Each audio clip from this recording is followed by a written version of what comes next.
I'm Batman. It's late. I'm up. Hi. All right, enough of that gag. It's worn thin real quick. I'm Don. It's late. I'm up. Hey, how's it going? I'm here to do my usual thing where I watch a movie, one of my favorites usually, and just talk over the top of it because, I'm rude that way. Usually, folks in the chat come in, they contribute thoughts and opinions on the film. I give my thoughts and opinions on the film. Sometimes we point out things that are silly. Sometimes we point out things that are awesome. This movie's got a whole bunch of awesome in it. This is Christopher Nolan's superhero masterpiece. As far as I'm concerned, probably the best superhero movie ever made. Avengers, Endgame, Infinity War. Sorry, that's right there. But anyways, we can discuss that as we go. All sorts of stuff with the chat. It's late Sunday night. I believe tomorrow is it St. Patrick's Day? I think tomorrow's St. Patrick's Day. I don't know. I'm not Irish, but I don't have any green on, so feel free to pinch the screen. I guess I don't know. I'm going to be watching this tonight on Max. They, of course, own all the Warner Brothers properties, and this is one. They also are connected with DC, and this is one. So, yeah, this will be on Max. Although I was having trouble finding The Dark Knight on there for a while. I don't know.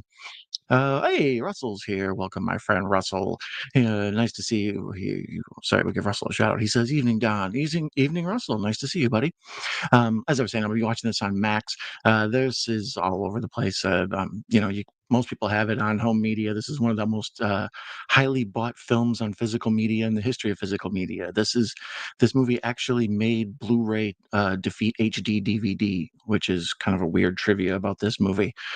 In the format wars, when this movie came out, it chose to be on Blu-ray. And that Christmas, this was like blockbuster sales because it came out right before Christmas time. So a lot of people bought people a Blu-ray player and The Dark Knight, and that ended up kind of putting HD DVD out of business. Um, Cheetah says the bat phone is ringing. Welcome, Patrick, my friend Patrick. Cheetah, have Cheetah will view. Glad to see you, my friend. It's on YouTube. The Dark Knight is all right. Thank you. Is it a freebie with commercials, or is it one of those you got to pay for or whatever? That's one of the things about Russell. Russell knows all the stuff that's on YouTube to see. Hey, Patrick. Hey, Patrick.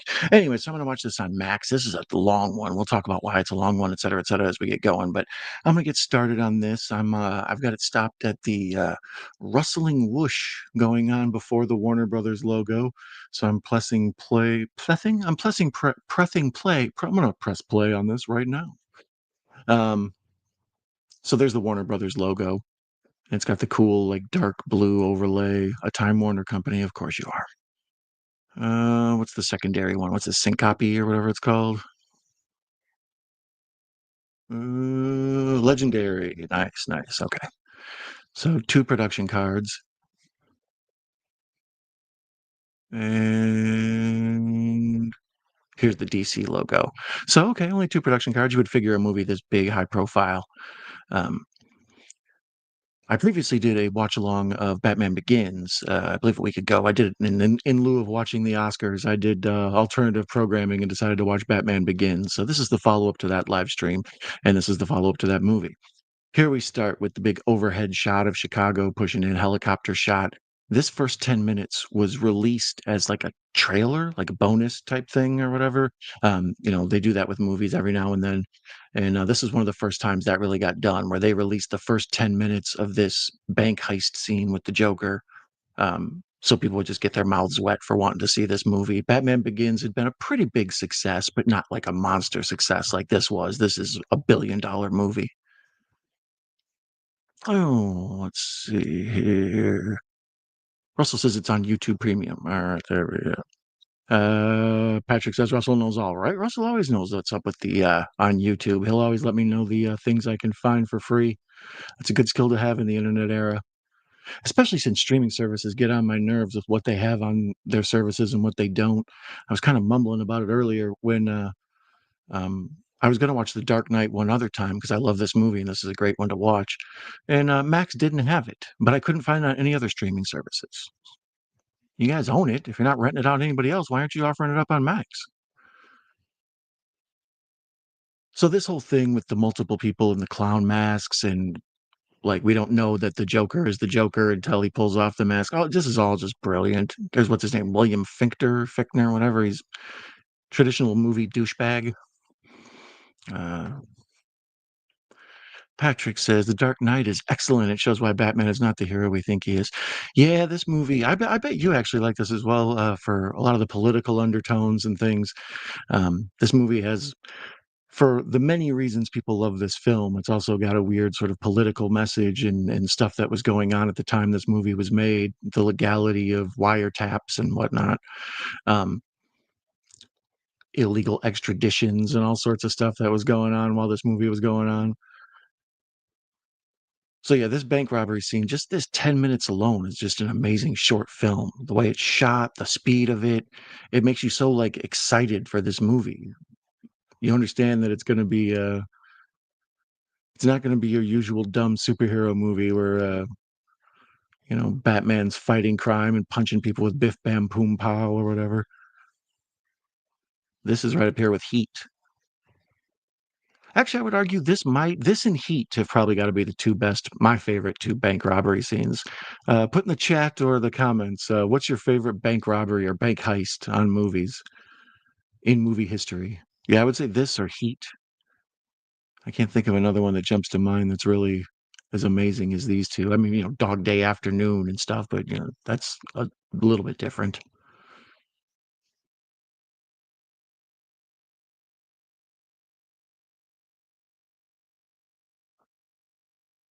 Let's see here. Defunct, this film is in reverse. That's crazy. The last Avengers movie was meh. Yeah, we had kind of talked about that at a previous time. I felt like Avengers: Infinity War was so good that Endgame just couldn't possibly be anything but of a letdown. Um, this movie was so good. This was a classic example of what I call the Empire Strikes Back syndrome, where this movie was so good it was just impossible to follow. So Dark Knight Rises was actually really kind of heavily panned when it came out. A lot of people were like, not as good as Dark Knight. It's like, well, of course not. This is one of the best movies there's ever been. Um, just the ability to take the assignment of, I'm going to tell a Batman and Joker story, and then you make just this like heavy duty crime drama that's got a bunch of emotional strings in it, and it's packed with action. And uh, I had mentioned it during the Batman Begins stream. The Superman slogan was "You will believe a man can fly." In these movies, it's like you will believe a man can dress up as a bat and fight crime, or you will believe a man will put Joker paint on and as war paint. They make the unbelievable seem totally reasonable. I think that's part of the amazing thing of this movie. And there we've seen like, I don't know, our 10th or 15th death, and we're only 5 minutes in.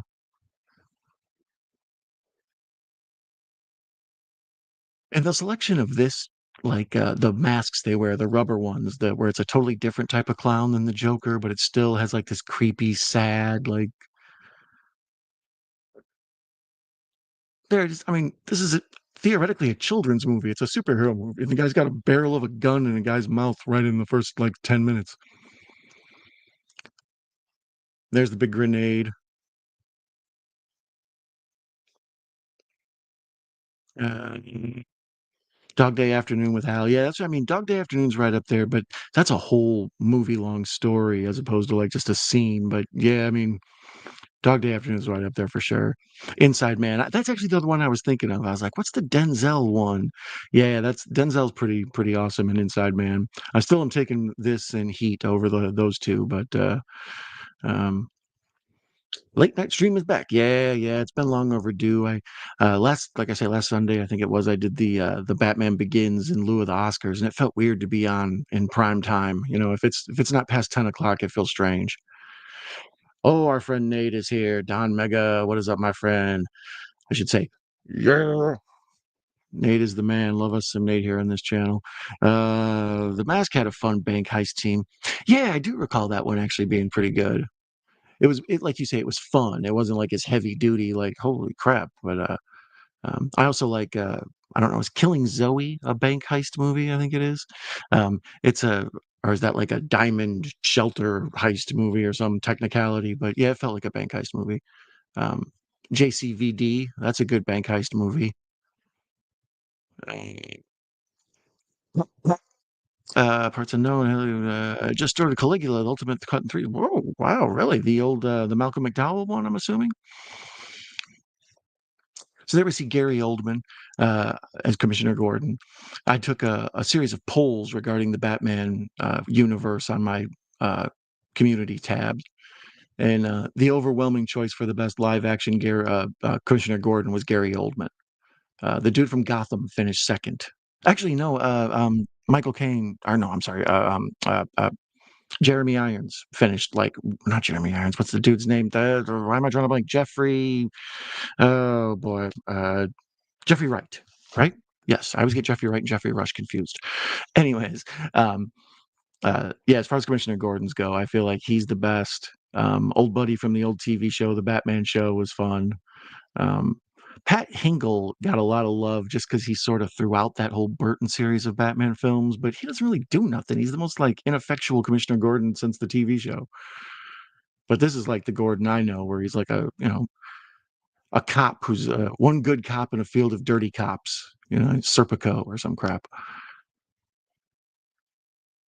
Here's where we see Batman and attacking these criminals, and we realize it's not Batman. It's a bunch of like copycat vigilantes. And we see their suits are just slightly kind of bobo. Like, where's my mask I had on to start the show? Like, just slightly, cheap and wrong looking. Like, here, like that. Like everything's looking just like I'm not wearing hockey pads.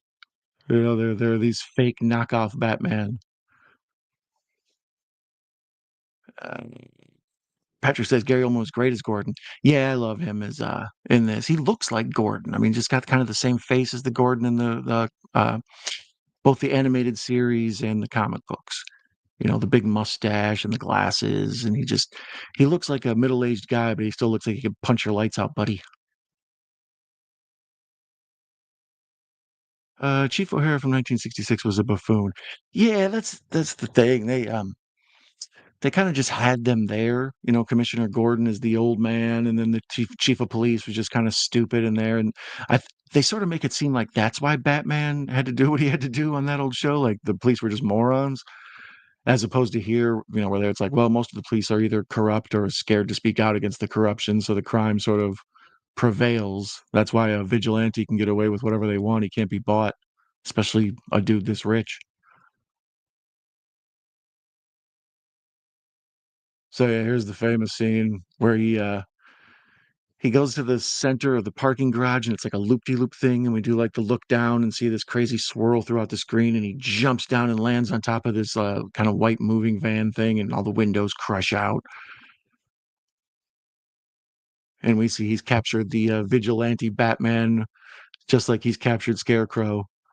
I like the callback of Scarecrow throughout these movies. Like in the first one, he's one of the main characters, and then here he has this little snippet in this section, and then in the third one, when he shows up as the judge in like the post-apocalyptic Gotham under the thumb of oppression, it's kind of a hilarious pop. Like, oh hey, the Scarecrow's back, crazy bastard. Yeah, there's Oldman as Gordon again. When the new Batman, the one with Jeffrey Wright as Gordon, came out, I dressed up as Commissioner Gordon, went and saw Batman. People just looked and it's like Commissioner Gordon, big mustache, tie, thick glasses. Oh yeah, my phone. I was going to look up. So here we see Gordon and Bale, or Batman, I should say. Bale as Batman. It's kind of hard not to be distracted by the way he holds his face. Like he almost does like a weird underbite when he does that strange voice too. And I agree with that choice because he is trying to disguise his face as best as possible. He looks like he has adult braces on, is what it looks like. Like he holds his jaw different. I find the weird, scratchy kind of mechanical voice. It's a good choice. It's something different than the Kevin Conroy deep voice. I mean business. It's a different way to go, and especially in the dark, you hear that creepy ass demon voice. It seems like it's not the best choice in this movies, but it's one I also don't totally despise, like a lot of people do. There are people who write off this whole trilogy because of that, the way Batman talks. He doesn't have a lot of dialogue. He's busy punching people in the neck.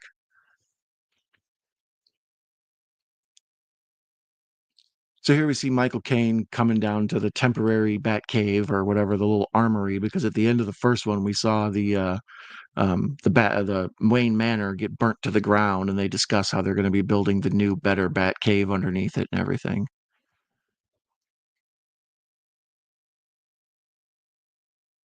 Bale as Batman is an interesting choice to me, and I really feel like he got this role because he was Patrick Bateman. Like, in the same way, Patrick Bateman in from American Psycho, for those of you, uh, the the film American Psycho is about this, serial killer who's basically blending in with the sort of corporate douchebaggy, suit and tie. They're all nameless and faceless because they all just look like robots, and that's sort of what Batman is doing. He's blending in with sort of these rich people in suits and not really, being more the biggest thing that stands out about him is he's drunk and likes to party, so it throws the scent off his trail. I feel like they're almost kind of like, flip sides of a coin, Patrick Bateman and Batman, they're pretending to put on this fake veneer to, like, be like a big fake smile, and then when nobody's around, so and this is long form storytelling right here. We see, Bruce Wayne's back is all beaten up, like he's putting on his business attire, and his back is just totally bruised up and cut up and scarred and stuff. So by the time we get to the third one, when they explain how he had to retire because his knees are destroyed and he can't really barely walk, let alone fight crime.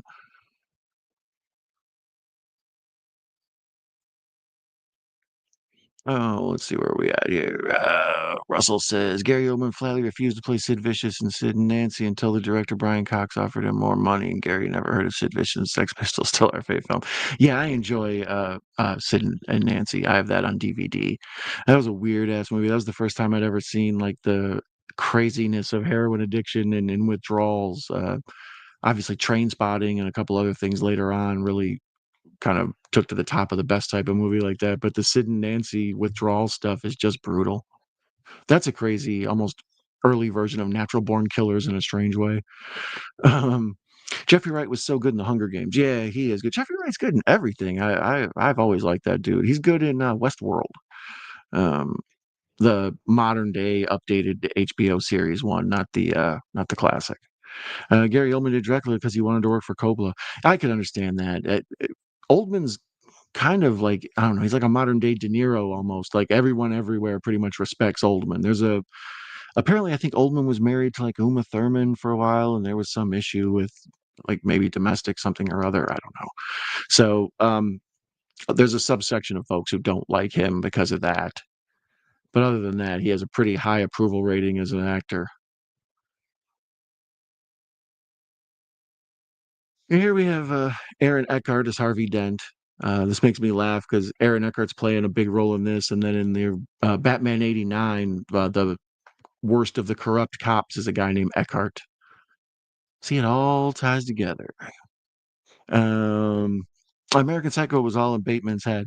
Yeah. Um, well, we won't get into that till we watch American Psycho. But yeah, there's a lot to interpret with that movie. Tim and I watched the first episode Batman teleseries. Yeah, I remember. I've talked about that. We watched Batman 66 as well, Batman the movie. Um, uh, Before Batman Begins. I've been on a Batman kick lately on this channel, so if you like Batman, be sure to subscribe, like, tell a friend, see somebody in a Batman shirt on the street, yell at them, whatever. Um, I've been doing this Batman stuff, and when I did the Batman, I believe Russell was here for that. The old Adam West Batman, I talked for hours about how just much I love that character and the sort of mocking society through the prism of a square in the world of the hippies. How cornball he was, but at the same time, he was still always a hero. It's an interesting show with a lot of cool things going on in it. I like Aaron Hart quite a bit also, so good. Yeah, first time I saw him was in a movie called Thursday. If you haven't seen that, I recommend it. It's a weird it's a hidden gem in my opinion. Um, him and Thomas Jane. It's like a kind of a Pulp Fiction ripoff. I'm sure it got greenlit because of Pulp Fiction and all the Pulp Fiction rip-offs in the late '90s and early thousands. But it's a good like crime drama thing, and Eckhart and Thomas Jane are both excellent in it.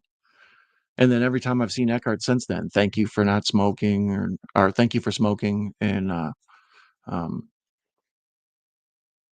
Sorry, Eckhart and Oldman are like going on, and they're like cutting back and forth, and their faces are getting more dramatic. And a lot of times when I watch these movies on mute, when I talk to you guys, I can see the performances and the actors so much better. Like um, the scenes really jump out at me, and the seriousness of the facials of the actors jump out at me really heavily when I watch these movies in mute.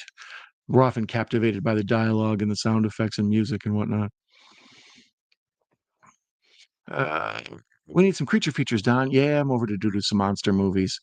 Um, like I said, I've been on this Batman kick, but I've already been planning to get back to some of my favorite monsters. I saw 1 hour and 15-minute bio of Gary Oldman on YouTube. Interesting and learned a lot.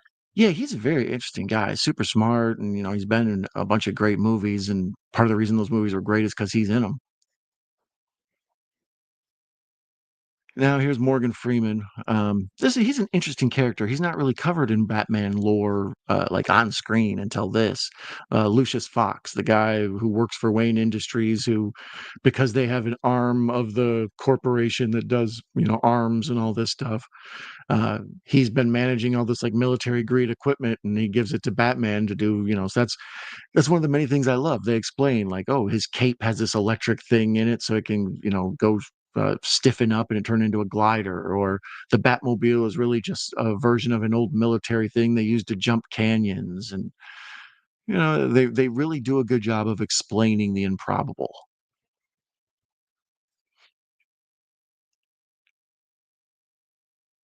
Morgan Freeman, and speaking of somebody who on mute just like steals the screen, like as soon as he comes on, he has such a, I don't know, he has a regality about him, but he also has like a condescension.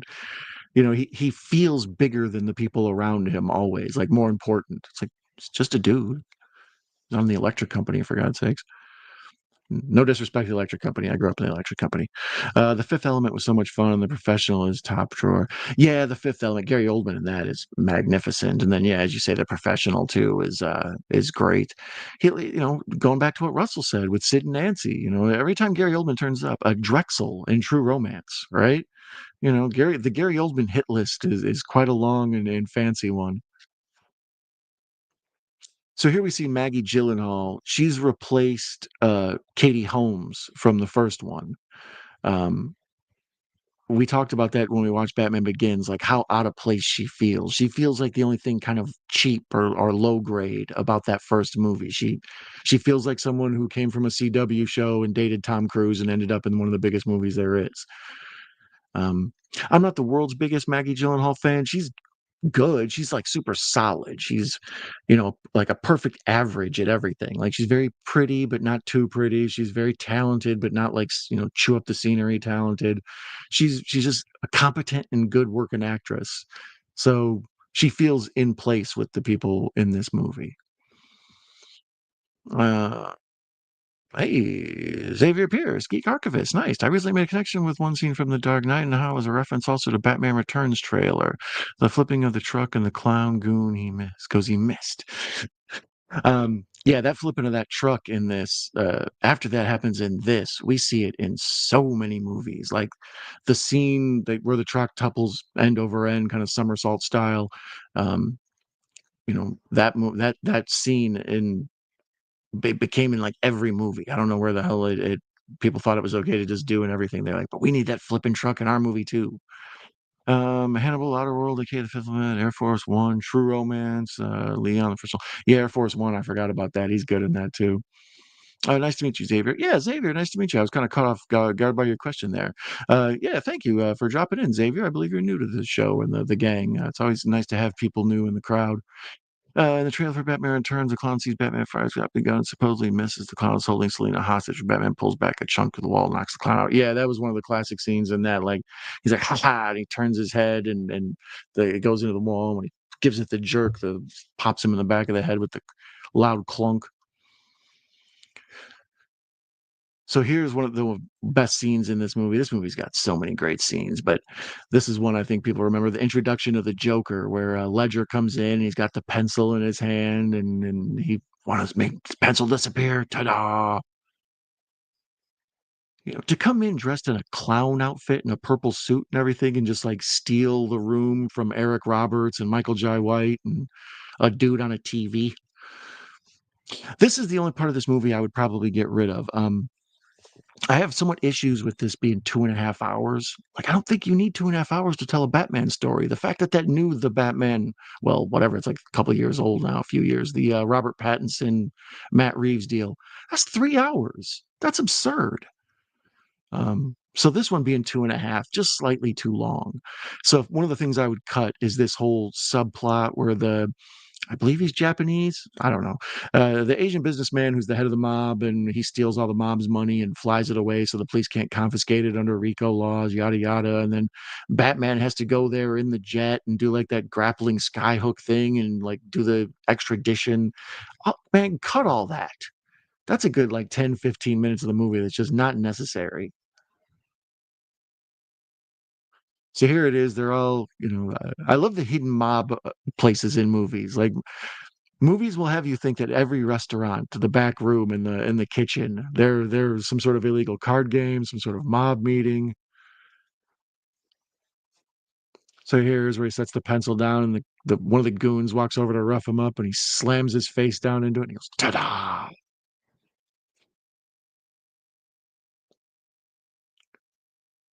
The idea that Ledger could kill this role the way he does, like, sort of blows my mind because Jack Nicholson already sort of made this role his own, and it was hard to imagine any other version of the Joker. Even when Nicholson came out, people were like, well, he's just going to do his version of Cesar Romero from the show. And it was like, no, a totally different take on it. And at times, Jack overshadows the Joker, which is my only knock against Jack's performance. Like, Jack is always Jack. It's like De Niro and Pacino. After a while, they're just only De Niro or they're only Pacino. And Jack is like just always Jack. It's not Jack playing a role. It's what if Jack was in this situation? And this is what if Jack was the Joker? And it's kind of amazing. So here, for him to do, I should say, in that one, he's the Joker. And then here, when Ledger comes in and has to do a new take on the Joker, a now third version, it seemed highly improbable. And the whole thing with the smeared makeup, and he looks sort of grungy and like he's almost like a lunatic who escaped from the mental asylum, which is what he's supposed to be. He doesn't look clean the way Jack Napier did in Batman '89. So here, yeah, you're seeing the mob families. I just got done watching the Penguin series on Max, and seeing the mob families in this with Eric Roberts and um, what's his name, Tom. Oh God, never mind, not important. But like the gravitas of the actors they get to play the Maronis and the Falcones. Speaking of gravitas, Michael Jai White, am I right? There he is, Spawn himself. It seemed like he would have had a bigger career than he did. I mean, he's in a lot of like low budget, like martial arts movies because that's sort of his forte. But he can carry movies, The times he turns up and stuff, I always find him charismatic. I think he's a little too swole to play your average sort of Joe, so he gets stuck in action movies and he's not quite Wesley Snipes.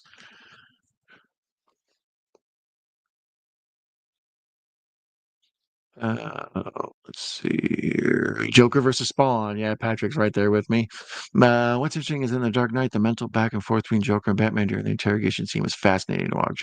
Joker alludes to Batman not killing.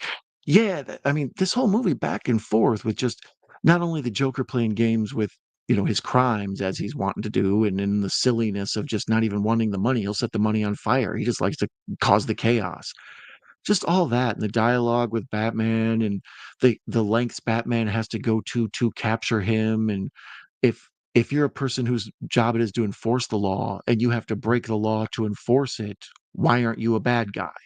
There's all these different like intellectual questions in a dumb superhero movie, but that's one of the reasons I say it's one of the better movies ever made. This is all absurd. These three men are talking on a rooftop and one of them addressed as a bat, but it makes it believable. It's like, no, he's kind of like in black knight suit, thus the Dark Knight. Who else would wear a helmet with horns besides someone from the Loyal Order of Water Buffalo? Shout out to the Flintstones. And Joker killed with a pencil before John Wick. See, there you go. John Wick needs to write residual checks to Joker. Don't pretend you're one of them. You're not, even if you would like to be. The way the Lord delivers that part, considering the Joker represents arguably chaos personified, unpredictable, hard to read. Yeah, I mean that's kind of the thing with him. Like I say, this has subtext, and sort of a lot of people at the time thought there was subtext to 9/11 and the Joker being like a Bin Laden type character, and a lot of people thought Batman was this like George W. Bush type character with all this like how far will he push the boundaries of the law to get this crazed villain, and I mean a lot of that was discussed at the time, but I mean I think it was just things that were on people's mind after a traumatic event, and it stuff started to fall into place. Same with, I mean, in The Dark Knight Rises, there's a whole section in there regarding Occupy Wall Street. And the movie came out right around the time Occupy Wall Street was going on. And it's like, well, obviously the movie couldn't have copied Society because it takes a year to make a movie. You got to write it and shoot it and everything. So how did The Dark Knight Rises predict, the takeover of like Wall Street by muscle or by force? These movies are incredibly like tapped into the pulse of society at this time, which was like a super turbulent time post 9/11.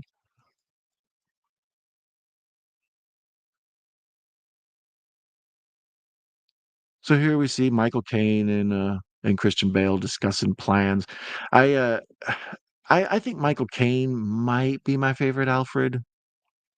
Him or uh Michael Gough or Go, however you say that. Gough, I think how you say it.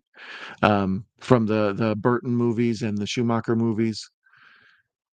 His elderly Alfred really feels like a certain type of Alfred, as where the Michael Caine. I don't know. I never really felt the Jeremy Irons Alfred.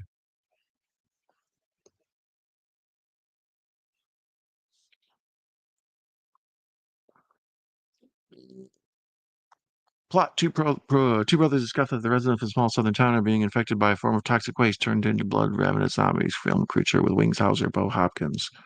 What did I miss? You give me one to watch. Great soundtrack. Nice to meet you. What flick are you talking about, Russell? Rip Heath Ledger, great Joker.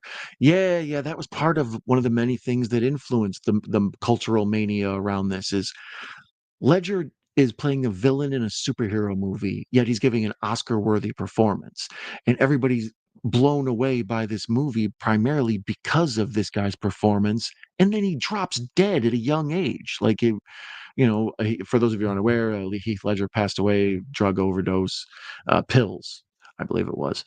And I looked it up earlier today because I couldn't remember the whole details around it. Apparently, at the end of his life, he was dating Mary Kate Olsen from, Mary Kate and Ashley Olsen fame. And there was a rumor at first when he died that he was found in like her apartment or something, and that's been like debunked. The Olsens don't own any real estate in that area or whatever. But then there was some discussion that maybe the pills he died on were her pills. Um, she I read, an internet thing, I may have got interneted, that apparently in the investigation, Mary Kate Olsen didn't want to cooperate with the investigation into the death unless she had total immunity. So it seemed to me like most likely it was culpability of who gave whom drugs and pills and whatnot. But this was at the beginning of kind of the opioid crisis in America before that really became an everywhere news kind of thing. But Heath Ledger at this point had already been in what, A Knight's Tale, and 10 Things I Hate About You was probably his big hit at this point. Um, what's the one he did where he's like a priest?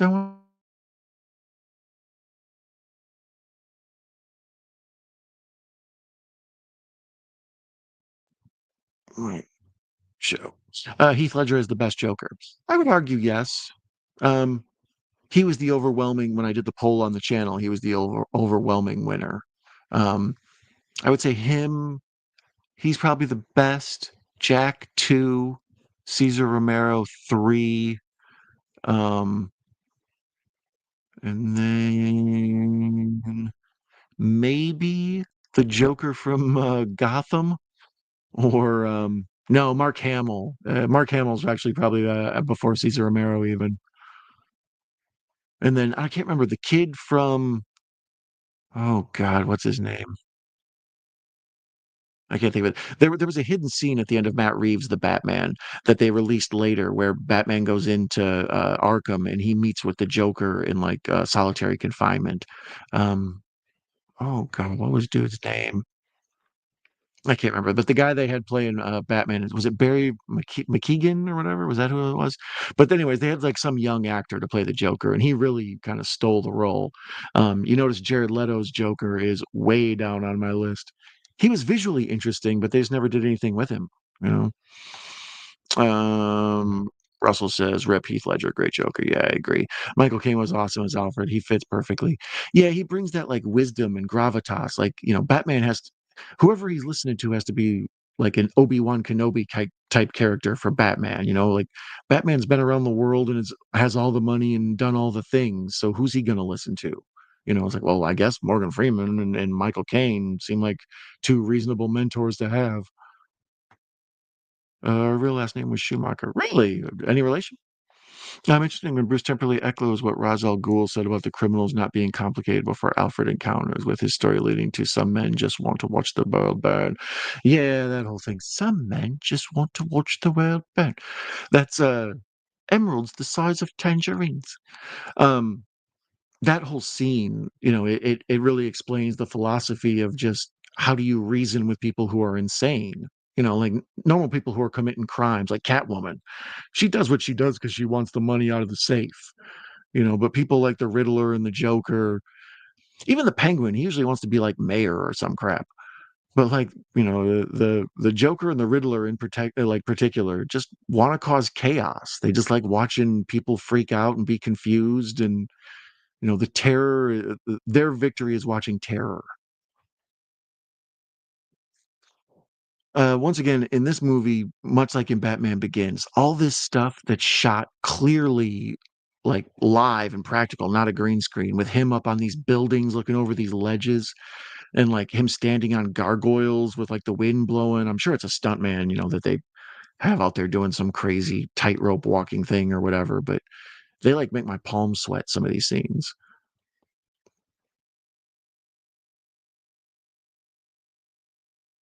Yeah, here's where he does the skyhook thing and does the extradition of the mob boss and yeah, all this, just get rid of this. You can save 10, 15 minutes out of this movie. Interesting when Bruce Timberlake, yeah, yeah, so that Frank Gorshin was the best Riddler with his laugh. Yeah, I like Jim Carrey as the Riddler, and a lot of people that's their favorite. But Carrey was kind of doing his own version of Gorshin. Like he's even wearing the same like spandexy tights and like a lot of his outfits and his movements with the lanky kind of Jack Skellington arms and everything. That all feels like Frank Gorshin when Jim Carrey's doing it. Um, as where Paul Dano's Riddler, that's a scary Riddler where he's almost basically Jigsaw. Um, that Matt Reeves movie was really good. I was watching it again the other day because, like I said, I had watched The Penguin, and it's uh, basically The Penguin is a sequel to the Batman movie. And I was watching the Matt Reeves one again, and it's really good. It's just too long. It does the same thing this does, where it just makes absurd nonsense seem believable. Actually, their take on it, which is a much cooler take even than this, where it's like here they show you something absurd and they make you believe it could actually be a real thing. The Matt Reeves ones is like, well, no, this stuff happened, but by the time you heard the story, it was different. So, yeah, this dude's the Penguin, but really he's just a fat mobster with a crooked leg, so he waddles.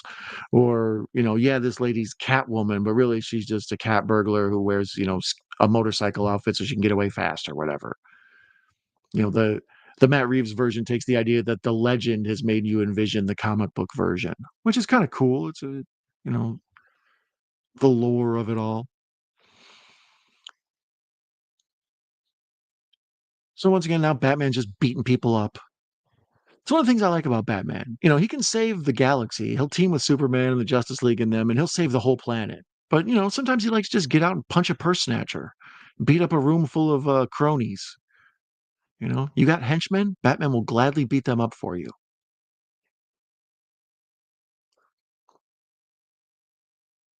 Jim Carrey's Riddler, yeah. I recently that Keanu Reeves was actually enjoyed Jim Carrey's performance as Riddler from Batman. I think he did a good job with his improv, to be honest. Yeah, at the time, in particular, like Danny DeVito is the Penguin. There's just inspired casting throughout that entire series of films. Michelle Pfeiffer is, pretty damn amazing as Catwoman. Um, Chase Meridian is but when you consider they needed to do like someone to mirror Vicky Vale, I guess. You know, uh, but Chase Meridian feels very soap opera-ish to me. Um,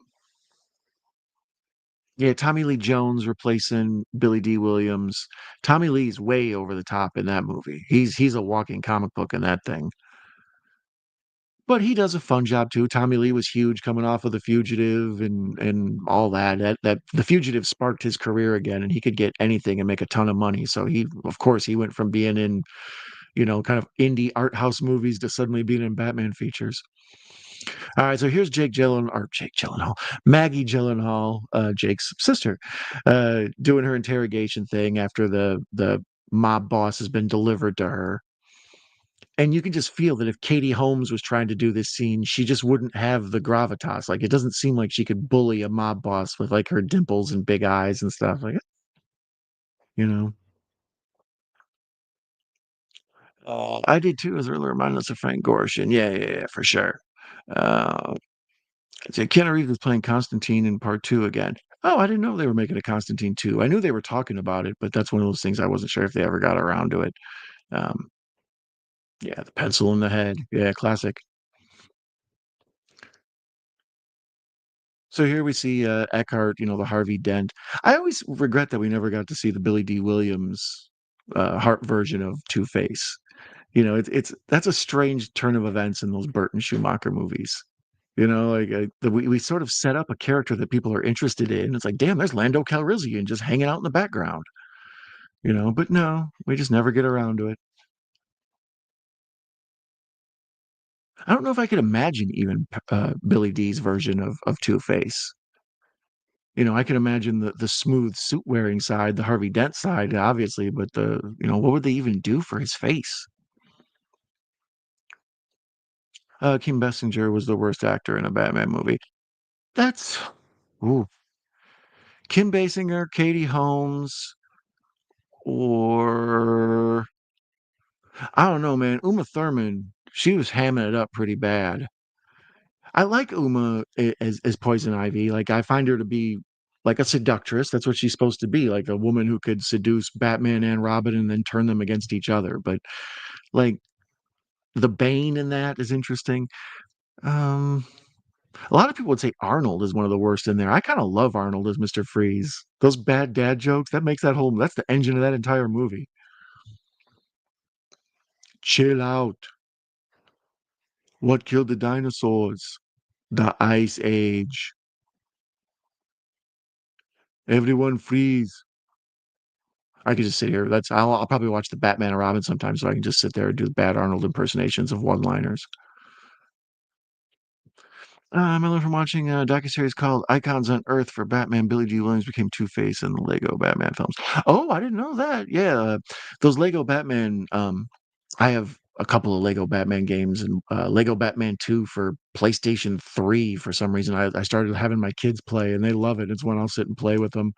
And um, the, the game itself, the story and the playthrough is so interesting and fun, like the silliness of it all, that they ended up making those Lego things into short movies and like little 40-minute kid friendly specials with silliness. You don't even have to play the game to watch the stories. And I knew that they got various people from the old show. Same with the those Arkham Asylum games. Got a lot of people from the Batman animated series. So that's cool. Basically, was the whole point of that rambling is that Billy D. Williams is in those Lego ones, finally getting to play uh, Two Face. I loved Arnie as Mr. Freeze. Right? He steals that whole movie. Film mistake, but keep it when he could get the detonator 2 weeks and the bomb exploded. Um, and the hospital. Oh, you're talking about the part where he's walking away and yeah, he's like smacking at it and it won't work, and then it actually does work.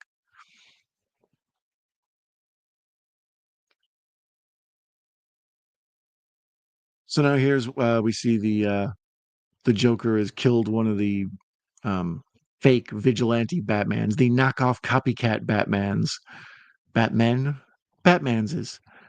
Um, and by doing that, Batman knows, like, okay, now he's got to protect these imbeciles as well. Shout out to Hobbs Horror. Is Hobbs here? Anyways, shout out to him. I like Hobbs. Heart of Ice was my introduction to Mr. Freeze as a character, Batman, and for the Batman Beyond, they did a good job with the episode Meltdown. Nice tribute to Mr. Freeze. Yeah, that's the Mr. Freeze Sub Zero, whatever, from Batman the Animated Series. Like, yeah, that one is basically kind of my favorite telling of that story. But there's been a ton, even in the comic books. When they had to rethink why would Mr. Freeze be a character anyone would ever care about. You know, he's kind of a generic dumb supervillain. It's like he's a guy who likes cold. So it's like, well, no, give him a little more depth, make him have a whole backstory of. I actually blame that Mr. Freeze Sub Zero, him and his wife backstory on a lot of the modern, like, villain forgiveness movies we get. Like, I like that the Joker here is a complete nutcase and there's no telling what's going on with him. At no point do I ever root for him. But like the Joaquin Phoenix Joker, you kind of feel bad for him. It's like his life's hard. He's got mental illness. He's poor. There's, the funding for the programs that would keep this dude out of trouble aren't available, yada, yada, yada. There's some empathy or sympathy for that Joaquin Phoenix Joker. This Joker is like, no, I got none. He's nuts. Gonna stay away from that guy. And same with the Penguin. That show, even though he's a complete psychopath and you couldn't possibly understand his point of view because he's nuts, he's a cold-hearted sociopath. Uh, there's still parts of it where you're like, oh, he comes from a dysfunctional family and he's mommy issues, and people were mean to him because he was fat and had a bad foot.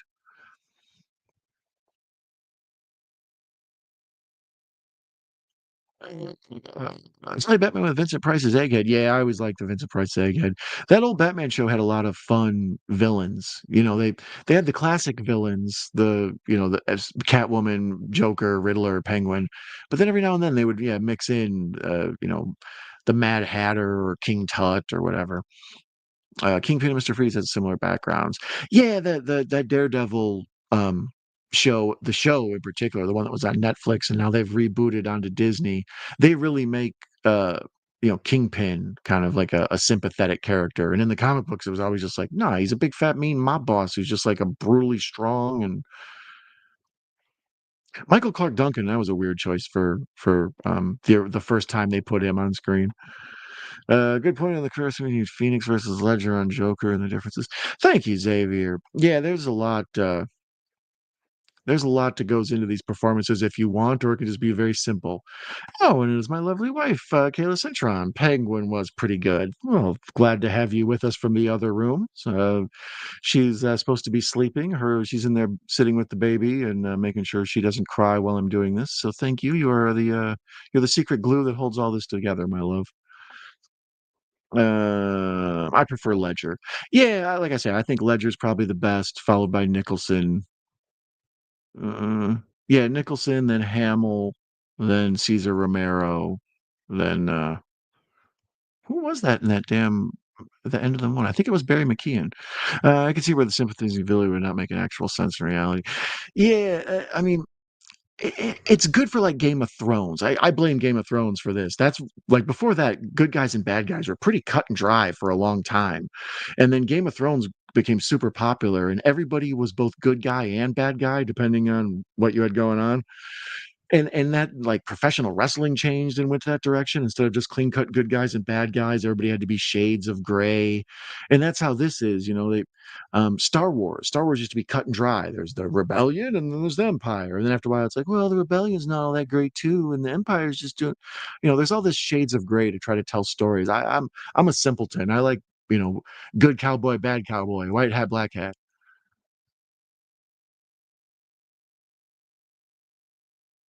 This movie, like, just the production value of just all the police officers and the way they show City Hall and stuff, it all feels, like I say, the absurd feels real. Speaking of the absurd feeling real, where's the part where this mayor shows up? This mayor's got like some crazy eyeshadow or eye makeup on. He's got like mascara on. Hi, everybody's saying hi to the missus. Hello, Kayla. Hi, Kayla. Yes, the lovely woman I share my life with. I'm very lucky to have her taking care of me, and it's because of her I was able to get this show on tonight. So, like I say, she's the secret glue that holds all this together, both in my life and even this show. Roddy McDowell as the Bookworm. Yeah, there's another classic, weird, old Adam West Batman villain. Did they ever make the Balloon Man? That's one of my favorite. Or Captain Boomerang. You know, Batman's got all sorts of weird ones. I'm surprised Killer Croc never really showed up on that old show. Michael Clark Duncan was great as Kingpin. He was he was good because it was so interesting. Like it's an interesting take, and but his like strength, like the idea that Michael Clark Duncan could pick you up and throw you across a room, very believable. That's the thing with D'Onofrio. He definitely brings like a strength to, you know, he doesn't just seem like a dude who's riding around in a scooter in a Walmart. Like he feels like a dude who will kick your ass. It's like looks like King Kong Bundy. Rip Michael gone so soon. Yeah, I was Michael. Celebrities pass away, and I don't know them, right? So when they pass away, it's sad, but at the same time, it's not real sad because you don't totally know them. But every now and then, one gets me, and Peter Falk, I often use as an example. When I heard Peter Falk passed away, or Betty White, when Betty White passed away, I was like, oh man. When Gene Hackman passed away a couple weeks ago, I was like, oh, Gene's gone. So when Michael Clark Duncan passed away, that was one that just like I was like, no, not him, man. He's such a lovable. He makes Armageddon. Big jacked up John Coffey moment. Yeah, rip Michael gone so soon. Shout out to absent friends. I agree. I just got your monster back to sleep. I'll be joining her soon. All right. Well, thank you, my love, for taking care of our baby and taking care of me. If uh, if you need at any point, feel free to stop by and say hi.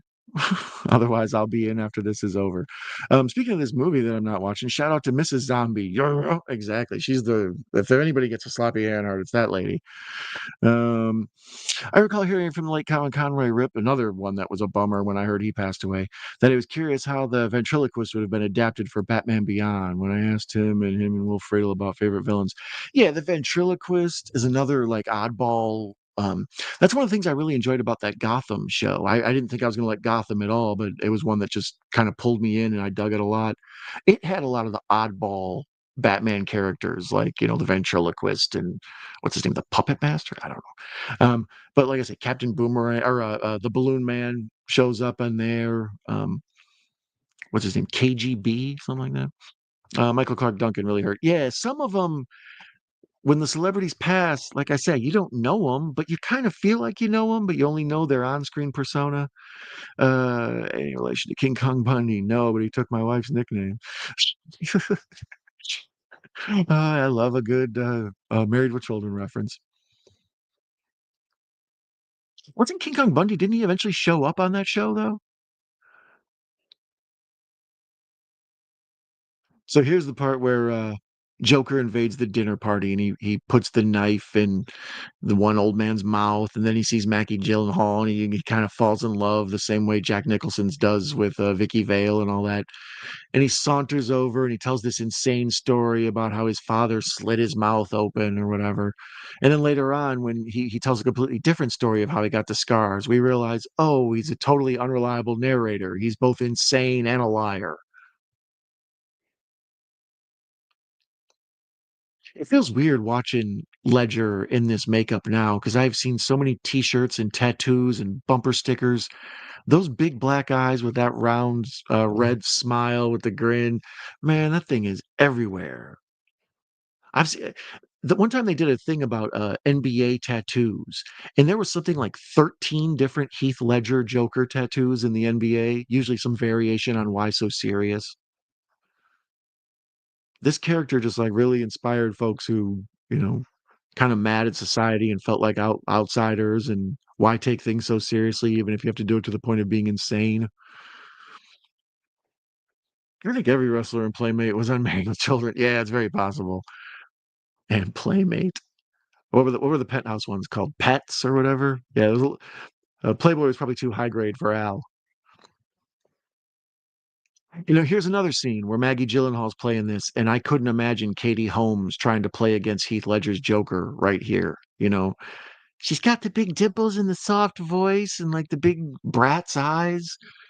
I don't know if she would Bratz dolls, not like Bratz children, because Bratz children have big eyes too. That's what saves them from getting killed.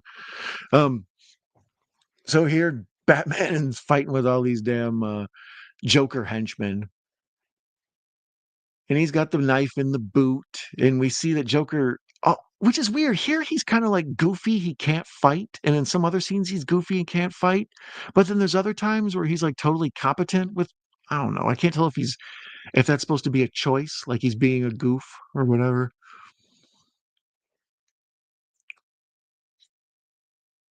So here's where he throws Maggie Gyllenhaal out the window and drops her out a damn skyscraper. Classic supervillain move. You take the hero's love interest and then you put her in danger, and then you're unable to escape because they're too busy saving them.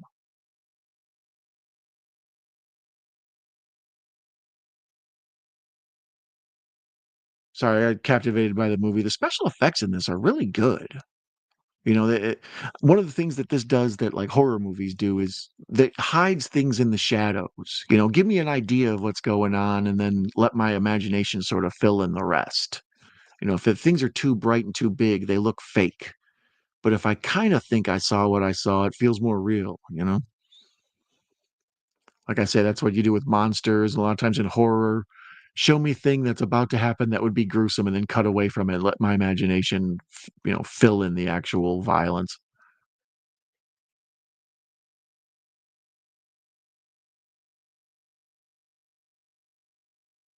Man, Aaron Eckhart's chin could bench 450. That is a strong jawline right there.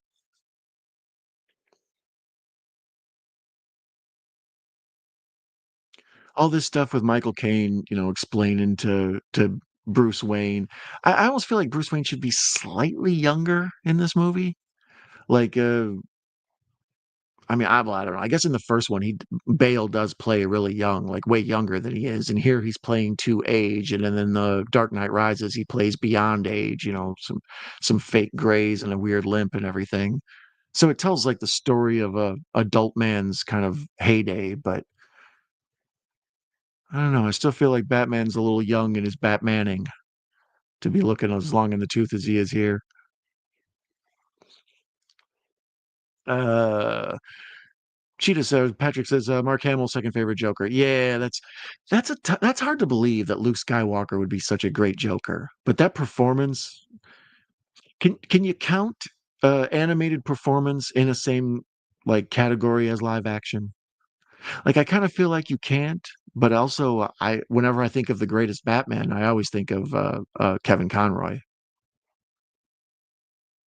Favorite Batman since I'm on it.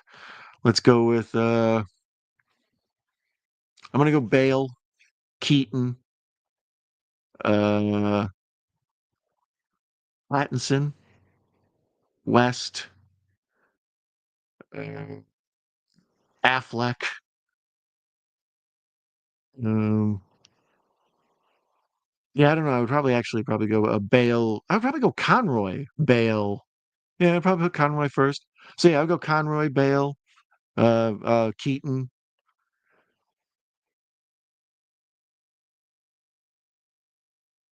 Pattinson, and then Batfleck. Batfleck was interesting. It was like an interesting experiment, but it felt like surreal. He never felt like he was really Batman. Like it felt like he's already been replaced as that character, and it was just sort of a weird fever dream we all had that for a minute Ben Affleck was Batman.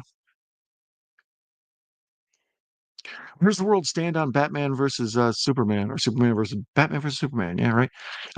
Where's the world stand on that these days? When that movie came out, it was like a huge flop, and everybody talked about how garbage it was and how they hated it. And over the last couple of years, I've noticed sort of public sentiment like shifting a little bit regarding that movie. Like people point out the things that they thought were pretty good about it and stuff. Let me know in the chat or the comments what you thought of Batman versus Superman with Batfleck. Not a Batfleck fan. Yeah, like I say, it was a weird, surreal time in our life. Hello, Polly. This is a dead parent. If you don't know a person we played the other day, it's fucking stuffed it. Love me, Monty Python. Affleck was a better Daredevil. Yeah, that was the thing. I mean, that Daredevil movie was a bit of a fever dream as well. Like we were just talking about Michael Clark Duncan as a Kingpin, and Colin Farrell, the Penguin, as freaking Bullseye or Deadeye, whatever. Deadeye, right? Bullseye, Bullseye, Deadeye, whatever. Um, uh, like he's in there. That movie, yeah, it feels like a fever dream. John Favreau's in a superhero movie that's kind of eh.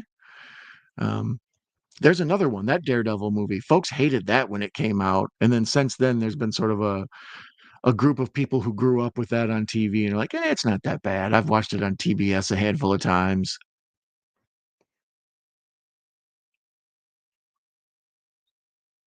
Here's the scene where old buddy comes to Morgan Freeman and explains to him how he's uncovered basically the secret of Batman, and he knows that Bruce Wayne's using all the stuff from the military division to do whatever.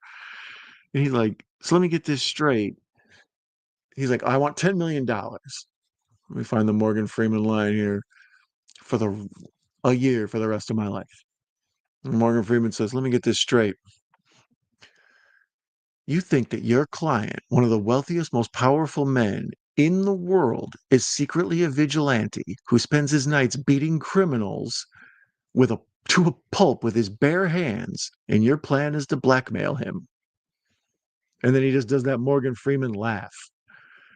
Like for everything Morgan Freeman says, it has like this deep gravitas and it feels so important. But when he laughs, it's always so high and silly. It's like that's Morgan Freeman's laugh. I was caught off guard by that. Ben Grimm says Elektra was better. Welcome, Ben Grimm, friend of the channel. Martha. That is the Batman versus Superman. Yeah, welcome Ben Grimm. It's always nice to have Ben here. Ben has knows a lot about a lot of stuff, and he's usually into the same stuff we're all into too. So Ben Grimm first steps. Elektra was better. Louise Young is great as Elektra. Is she the one that's in the Daredevil TV show? I'm assuming. After season one of that Daredevil show on Netflix, I kind of wasn't as interested, and I'm still haven't gotten around to the new stuff that started on Disney. My friend Pugwall, Matt, Pugwall 316 here on YouTube, he's been reviewing them as they come out. So if you're interested in the new Daredevil stuff on Disney, be sure to check out Pugwall's channel for the weekly reviews. I believe he's doing them. Kiss' first live appearance was on Paul Lynde Halloween television special. Really? Paul Lynde? Oh, well, that's silly. Kiss was kick ass on Scooby Doo, right? Scooby Doo, when I was a kid, part of the reason I loved it is because of the weird cultural crossovers. Batman was on Scooby Doo many times. The Three Stooges, Mama Cass. Why Mama Cass? Um, Holy cow! It's Don Knotts. Oh, look, it's um, Buddy Hackett. Like why the hell are these people in my cartoon show? This is all awesome. This like police memorial parade, and they've got all these cops in their like military dress, and they're having this big parade for them. And there's this chaos scene. What's his name from uh, Late Night with the Devil is in this. It's like a real small part. What is old buddy's name? Chat beat me to it.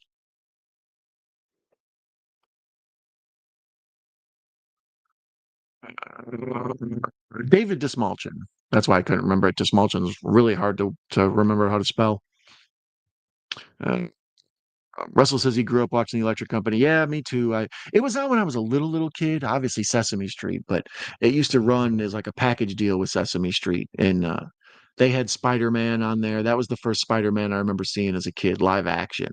And then there was that Spider-Man live action stuff with that Australian dude, Tom, what's his name? And then or Andrew was I don't know. I'm getting all the new Spider-Man confused with the old Spider-Man. But the Adam West live action, that was like the only Batman live action until Michael Keaton. And now we've had so many damn Batmans that it takes me a minute to keep track of them all to rank them. So here we see Batman.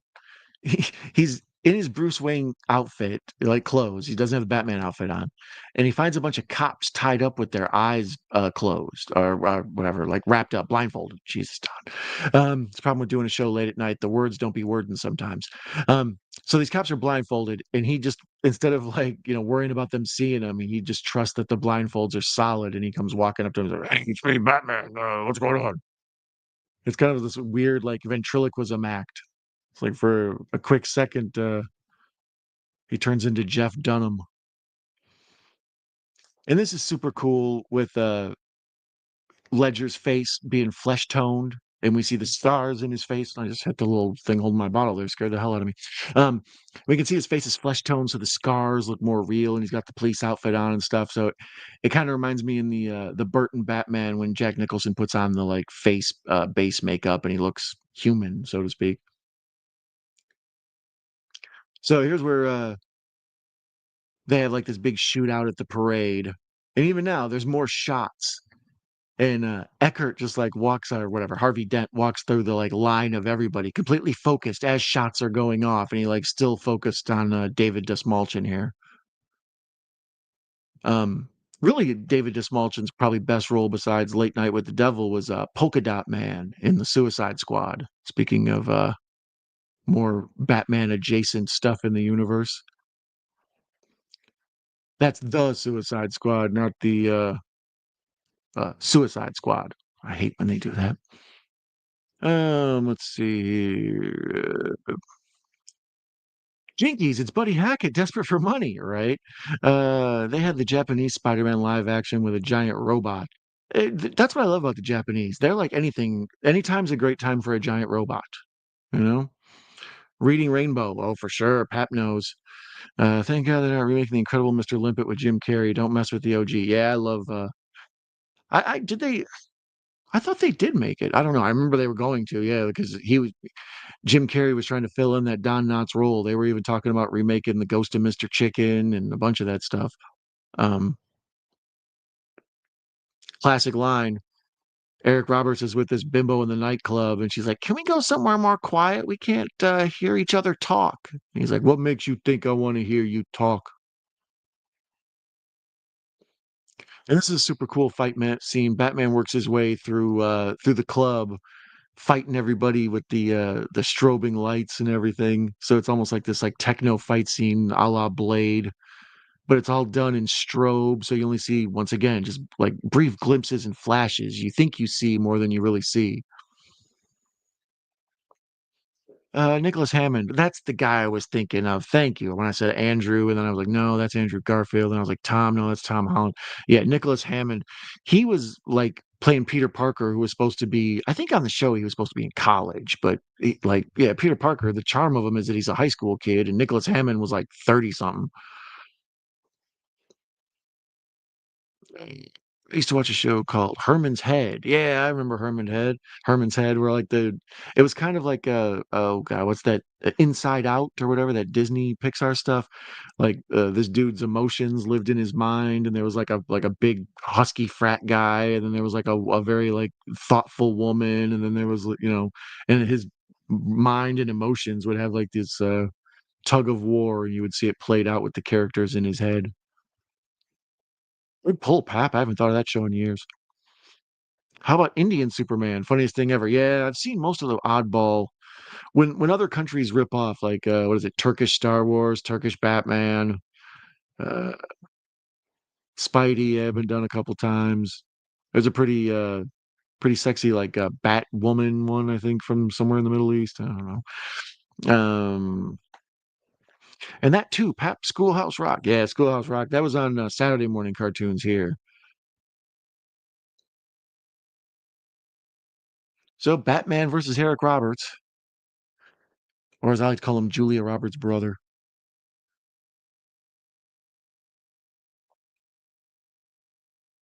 I like also that the Michael Keaton slash Val Kilmer. I forgot Val Kilmer and Clooney in my Batman discussions, so I'm gonna have to completely rework all this, guys. I'll get on the whiteboard and get back to you with my favorite Batman. But with the those Batman, they had like the cowl neck, and the neck was very like stiff, so they had to like turn their whole torso to look and move. And this was the first Batman where they're like, dude would have to be more mobile than that, and they do like kind of a helmet. As I said, going more with the knight motif, the Knight, like he's the knight defending the city, so therefore he would have like a knight's helmet on. But the idea that, yeah, he wouldn't be able to move his head, it's like, yeah, it seems like it's hard to fight crime if you can't turn to the left and look.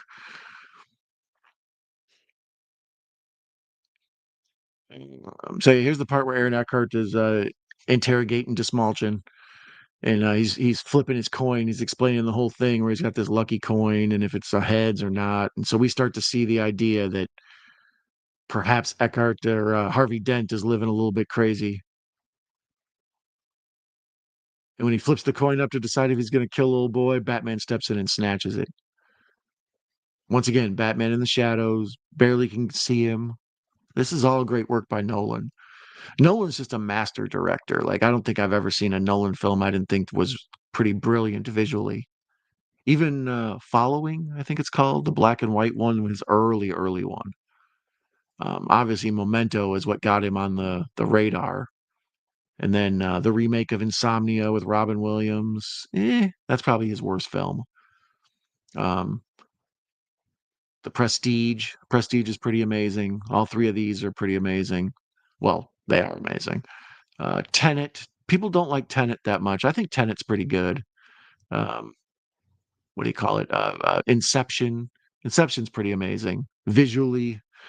Uh, a lot of people thought Inception had all this groundbreaking visual stuff, but a lot of that stuff that to me looks like a better lit version of Dark City. Dark City was way ahead of its time. If you haven't seen that, watch that. But as far as Christopher Nolan goes, yeah, he's basically this generation Spielberg. He can he's got the golden touch. He seems to know how to make films that look the way people like to see them. And he's got, because of who he is and what he's accomplished, he's got basically endless bank account money. Like you can go to any studio and just be like, "Can I have a bajillion dollars?" They're like, "Yeah, just a second. We got it downstairs. Somebody will bring it up."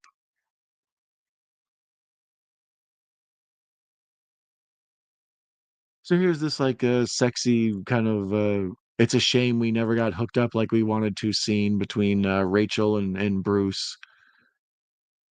And it's in this like big picture window, so we see Gotham like all picturesque out the giant floor to ceiling windows.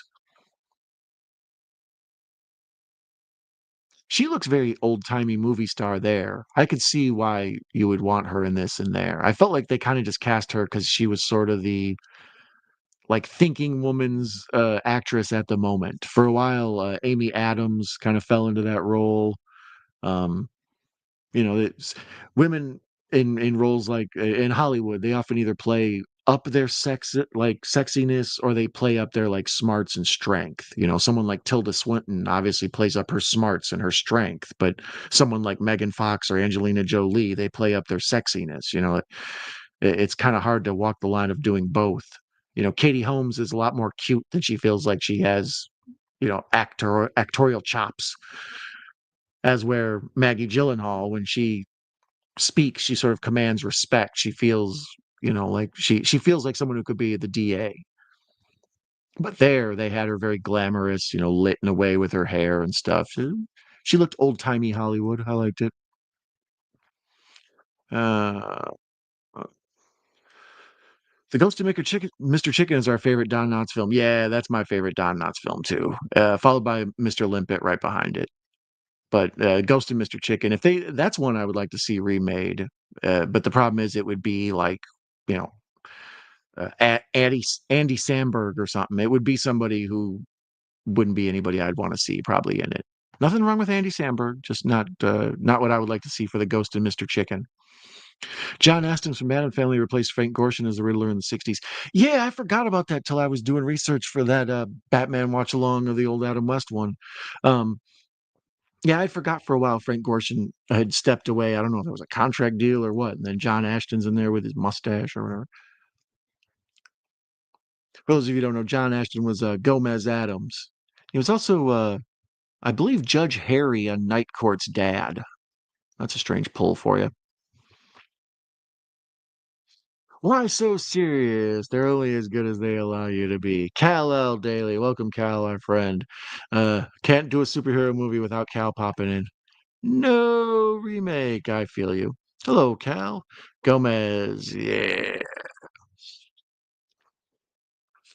This is one of my favorite parts. There's this line in here that throws away. No one ever, like, out of all the quotable lines in this movie and all the memorable scenes, this part where Eckhart's holding a press conference, Harvey Dent, he's explaining, how Batman's the problem and, Joker's the problem, yada, yada.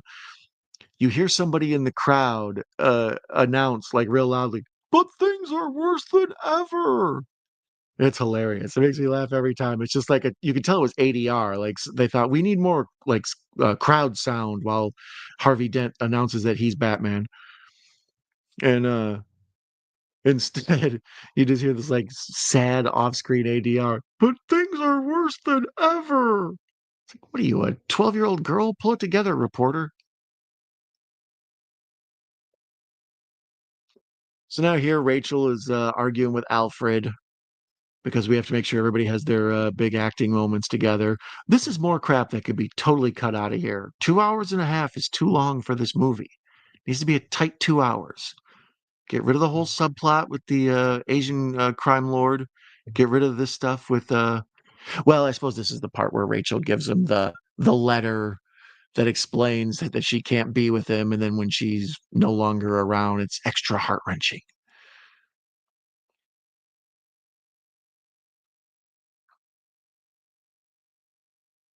Aaron Eckhart's butt chin is amazing. It's the second best butt in Hollywood behind J Lo. I don't know. Is J Lo the best butt in Hollywood anymore? I don't know. I think that reign has probably been turned over. I just don't know who it belongs to. Please send me your favorite butts in the chat and the comments below. I'll turn any discussion into butt talk. So here's where they're walking Harvey Dent out, and the cops are cheering him and stuff. Like yeah, we appreciate you, buddy.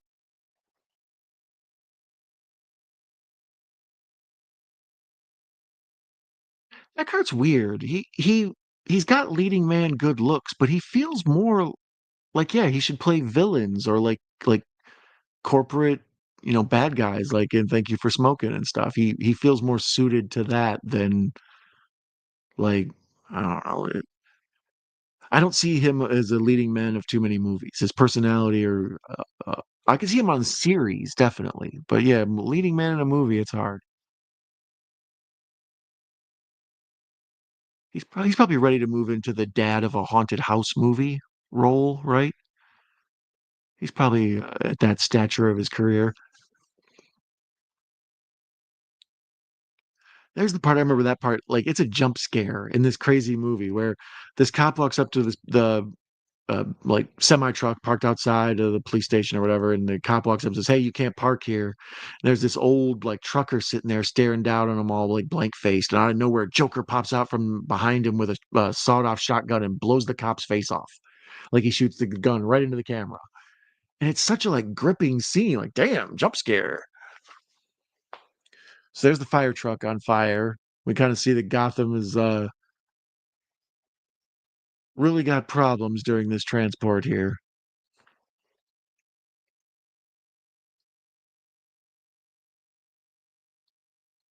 This whole stuff where they're driving underneath the bridge and like underground parking areas and stuff where it's they're driving but they're indoors. Like it feels like the awesome chase scene in Blues Brothers or something. And I love this part coming up when he sees the Joker and he's like, "He's what is that?" Like, he's got a bazooka. Uh, Cal says Tisha Campbell, nice booty. Well, I can't argue with that. Attaboy, Luther. There's a classic Ghost and Mr. Chicken line. Dark Knight is perfect, Donnie. Don't do that. Oh, no, the Batman was too long. It was, man. They need to get these movies 2 hours, 2:10 tops. Man, the 3 hour movie, the 2 hour 40 movie, and all my favorite directors do it. Like, the Tarantino. I love Tarantino, but damn, every one of his movies has to be this big epic. Same with Nolan. I believe the old Alfred Hitchcock adage that a movie should be as long as the human bladder can hold. So if you pee before the movie, you shouldn't have to pee before the movie's over. You should be able to sit there and watch it the whole way through. Unless there's an intermission, like when they used to make them big sweeping epics like Gone with the Wind or Dr. Zhivago or whatever, and there'd be a damn intermission where people could go out and get more popcorn and take a leak and come back.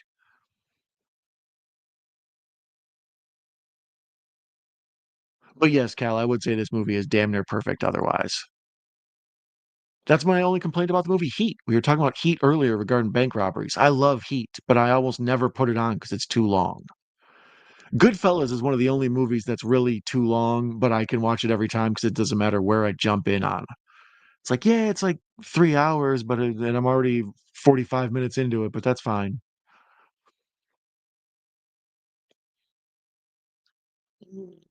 Let's see. That girl from Substance, I read that the director, a woman, hired a second camera person just to get ass shots. 70% of that movie is butt shots. I wasn't aware of it. I haven't seen the Substance. I mean, I know it was a big deal, just the Oscars and stuff, Demi Moore and all that. Um, but I'll have to check out the Substance. Especially, I love a good ass. He makes good leading action movies. Oh, Aaron Eckhart. Michael Keaton's on Batman was an ad lib. Yeah, that's what I've heard. I think we discussed that when we were top watching the other Batman. Hi, Ben. Parasite 1982 was Demi Moore's first horror film. I didn't know that. I did love Snyder Cut was awesome though. Couldn't complain with runtime. The Snyder Cut isn't that the 4 hour version or whatever? Um, that one a little too long, but that's another one where he intended it to be two films, so technically you should kind of almost watch it. And there's the one with the chapters, and you can kind of dip it in chapters. I don't know. Never seen Heat. Never seen Heat. Wow, yeah, Heat's a great one. If for nothing else, then it was the first time Pacino and De Niro were in a movie together, at least like on screen. They're both in The Godfather, but Heat was the first time they actually had dialogue back and forth, and um, Heat's good because it's a good ensemble film and it's really well written. Michael Mann, can't go wrong with Michael Mann. Casino's very good, can't complain on that. Yeah, that's another one. Well, basically, I consider Casino to be Goodfellas Part 2, pretty much. And it's the same thing. When Casino's on, if I flip it on and it's been on for an hour and 20, I'll still just start watching it because it's like, oh, here's the part with Joe Bob Briggs. Cal, check YouTube for Heat. Oh, I didn't know Heat was on YouTube. I think Ten Commandments is perfect as well. People say it's long, but it flies by for me. Really? The old Charlton Heston one? Uh, Cal, Jesus loves you, my brother. Wow, Pap and spreading the love. Nice to see it. Oh, stretch my legs a little bit. So here comes Batman on the tumbler. All this stuff with the helicopters and everything. They shoot these big, huge action sequence and um, the major city thoroughfares. It makes it hard to believe that like. It, I'm sure some of it has to be CGI cars and whatnot, but like their ability for them to do this much destruction in like actual lived in urban areas is kind of amazing. Part of the reason I like John Carpenter's Escape from New York is that they were able to use a section of St. Louis that had been abandoned after a fire. And like there's all these horror movies that take place in Detroit right now, like a Barbarian and um, uh, what's the one with the guy who can't see, whatever. Um, and It Follows is Detroit, yeah, because they can use these big sections of like abandoned areas of towns, which have a natural like eerie, life after people feel to them. But to see these big like action scenes with just folks everywhere. Like I said, we were talking about Blues Brothers earlier, where they drive the police car through a active shopping mall. They also do that in Invasion USA with Chuck Norris. Like the amount of danger that goes into these action scenes, it feels like civilians got hurt. So here's where Batman and Batman's on the tumbler and Joker's driving the semi truck and they're getting ready to just go head on, and Batman or Joker's going, "Come on!" I like all this where he's got the cable on the tumbler and he not the tumbler, the bat pod or whatever it's called. And there's where they flip the truck. After they flip this truck in this damn movie, they do it all sorts of action movies over and over after this one. Because it's such a dynamic, amazing scene to see a truck go ass over end. We've all seen them jackknife, but we've never seen it do a flip.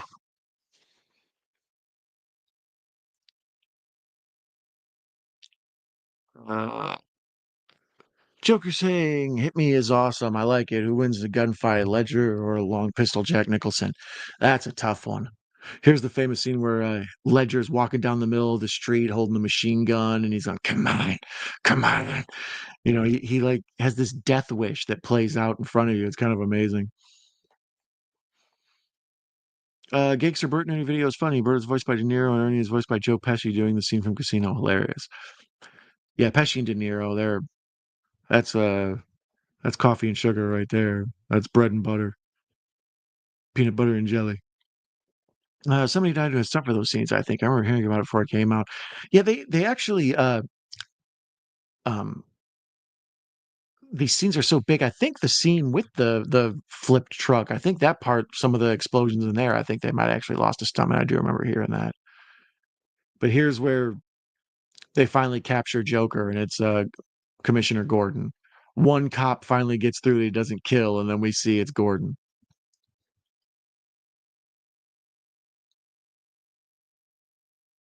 And now we're getting ready to cut to the famous, awesome meme.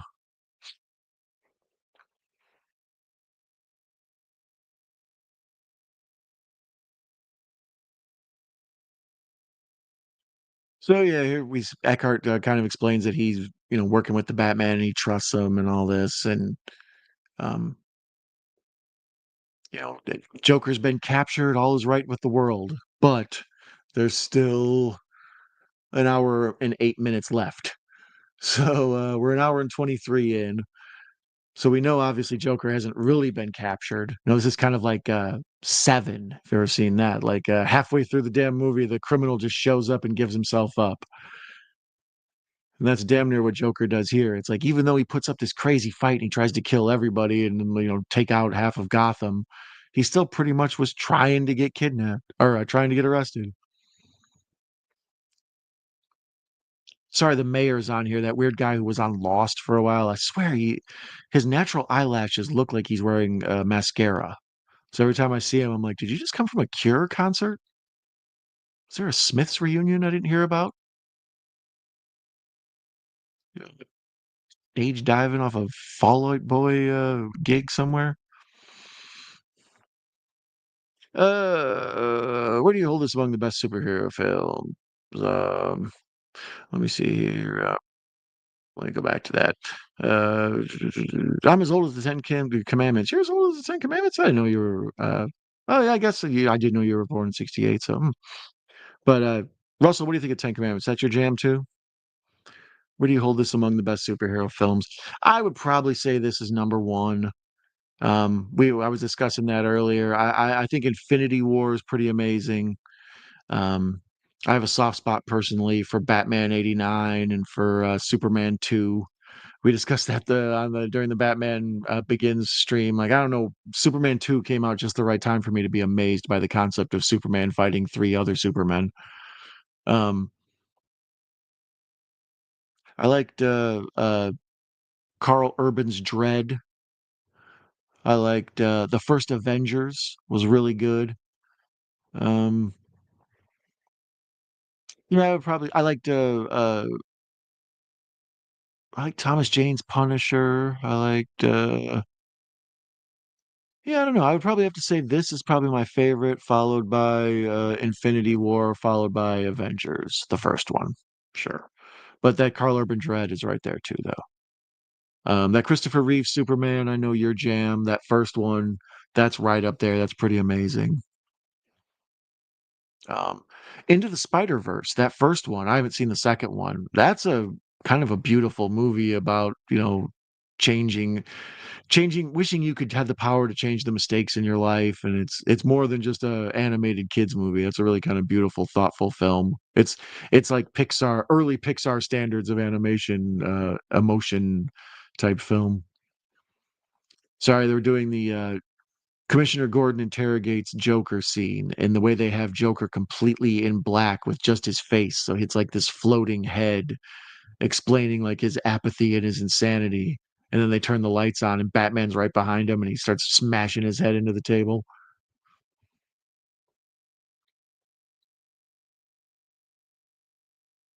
We saw the part too, like when they're arrested him, they're like, nothing in his pocket but knives.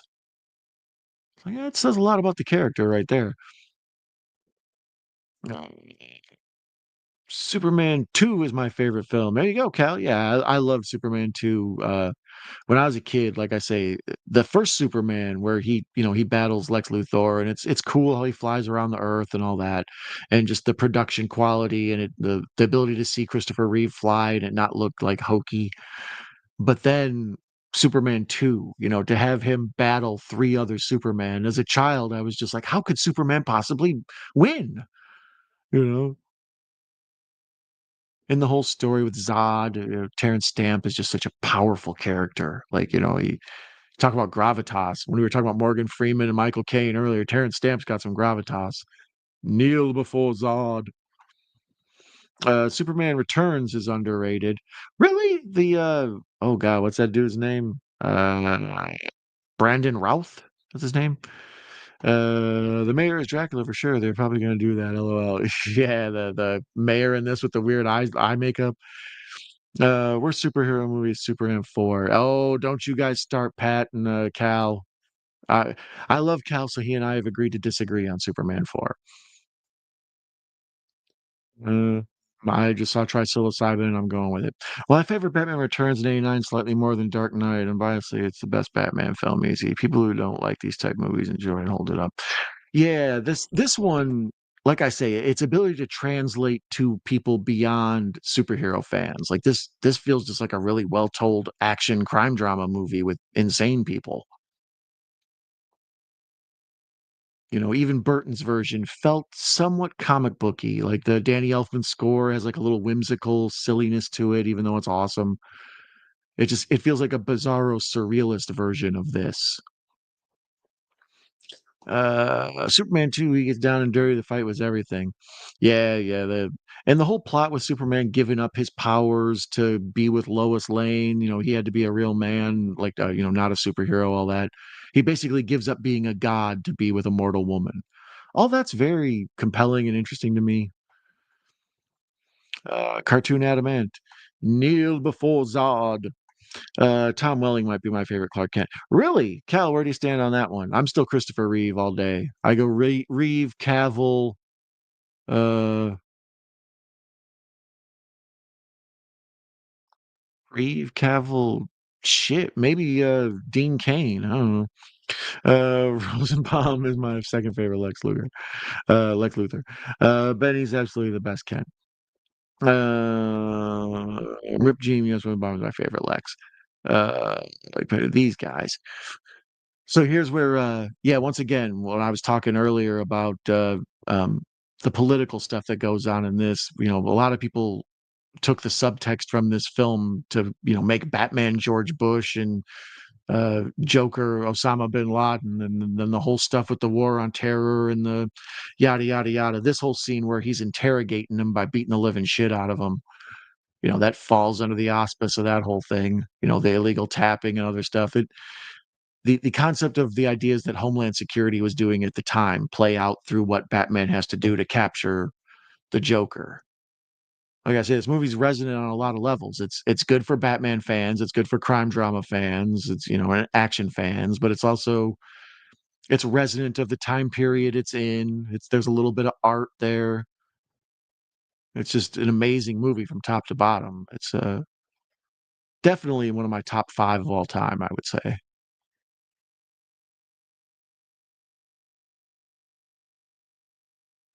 So here was where the classic James Bond hero has to make a choice thing. It's like you got one, you can't be in two places at once. You can either save this person, you can save that person.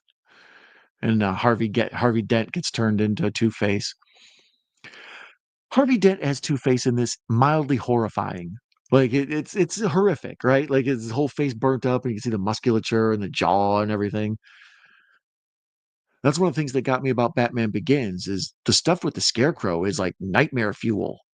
You know, the maggots on his face, and like when he looks into Batman and he sees this black demon with black goo pouring out of his mouth and all that.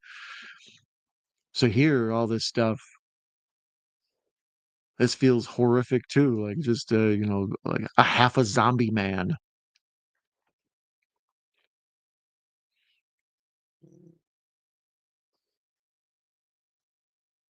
Never heard that take up little stuff. Wow, it seems like a reach.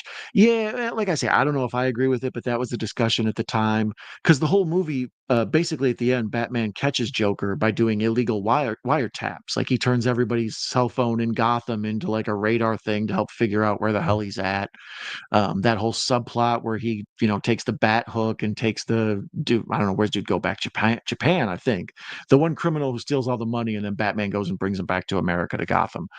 Like they say all that stuff to do with like illegal, arrests and illegal detention and out of jurisdiction policing and all that stuff. I don't know if I believe it, but it is a weird coincidence that all this came out around the same time. But as I pointed out too, in Dark Knight Rises, there's a lot of stuff that alludes to Occupy Wall Street, which hasn't even happened when that movie was written. So I just think Christopher Nolan strangely had his fingers on the pulse of everything when this was getting made. Sorry, I'm being entranced. This is Harvey Dent. He knocks over the fuel that's going to be used to burn him up, and it gets all over his face. And you can see him spitting it and stuff. So later on, when the flame comes through and burns off his face, like the effects, really good for 2008. That's three times I've hit this damn table that I have my water on. Least I could do is drink it. Cheers.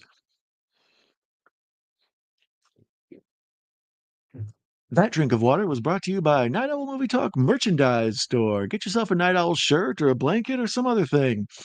Link at the top of the description in the chat or in the usually I put it at the head of the comments as well, but it's always in the description of the show as well. So check out some Night Owl Movie Talk merch. All sorts of fun stuff over there. And while I'm at it and shilling, be sure to look for me on your favorite podcast provider. The show is now available on Spotify, Apple, iTunes, iHeartRadio, you name it, the show's available there. So be sure to add us on your favorite podcast provider and say hi. Give us a 5-star rating. Tell everybody you know everything about how great I am. Back to the movie. Here's where Joker is escaping now. They had the one dirty cop in there, kind of like roughing up Joker, doing the interrogation thing, and Joker ends up using that his anger against him to break out.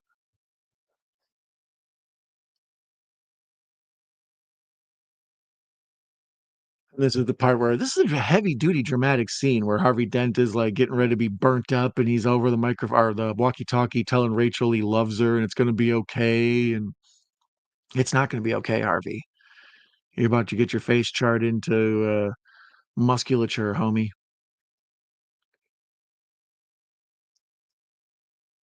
This whole thing too, where the dude's got the cell phone sewed into his stomach in the police station and they lift up his shirt and you can see the cell phone going off and then it ends up triggering a bomb. Stuff that shouldn't be in a children's superhero movie, you know? As if the half zombie faced man isn't scary enough. And that dude's eyelashes, that alone, terrifying. Uh, rank top 5 Bat films. Ooh, that's a toughie. I would go this Batman 89, Dark Knight Rises, uh, uh, Batman Begins, and then uh, I would say the old Batman, the movie from '67 with Adam West, just because I love all that. But probably the Pattinson one. The take on the Pattinson one was really good. Just the whole stuff where like the Riddler is basically Jigsaw and all the other stuff that goes on there. Um, but as my gripe has been all along, too long, too long. 3 hours is too much Batman. Russell says he's not really a superhero fan. What are you talking about, Russell? I can't agree with her. Russell likes the Green Hornet, the old school with Bruce Lee as Kato. Superman 78 is my favorite film. Watchmen as well.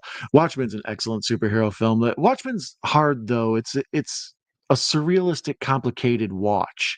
So it's you have kind of have to understand that the superheroes are supposed to look silly and that the weird the movie taking place 30, 40 years ago or whatever, that's part of the strangeness of it.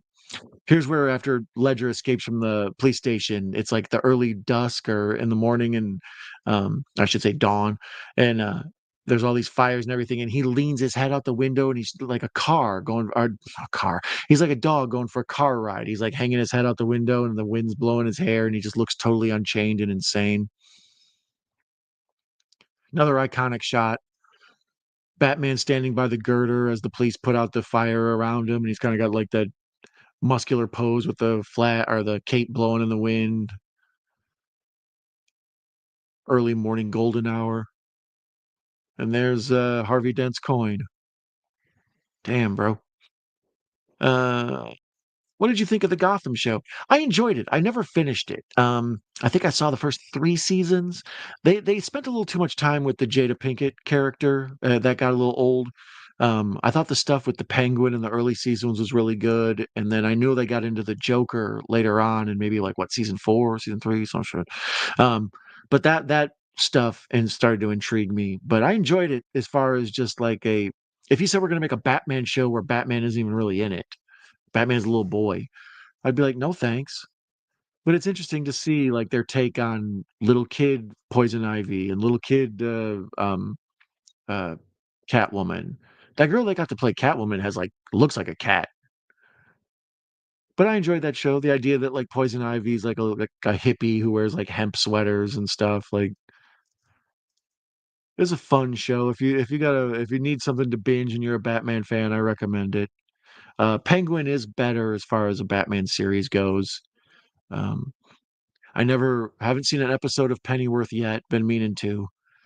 Um, haven't seen. I saw 1 or 2 episodes of Birds of Prey back in the day when it was out, but I haven't. I never tracked it down and watched it since then. The old TV show. Um, Otherwise, I'd have to say probably best Batman TV show is Batman, the animated series, and then the Adam West stuff, and then all the other cartoons. I never got into Batman Beyond. Batman Brave and the Bold, I've never watched either. The animation looks weird, but it looks more like something I would enjoy than Batman Beyond.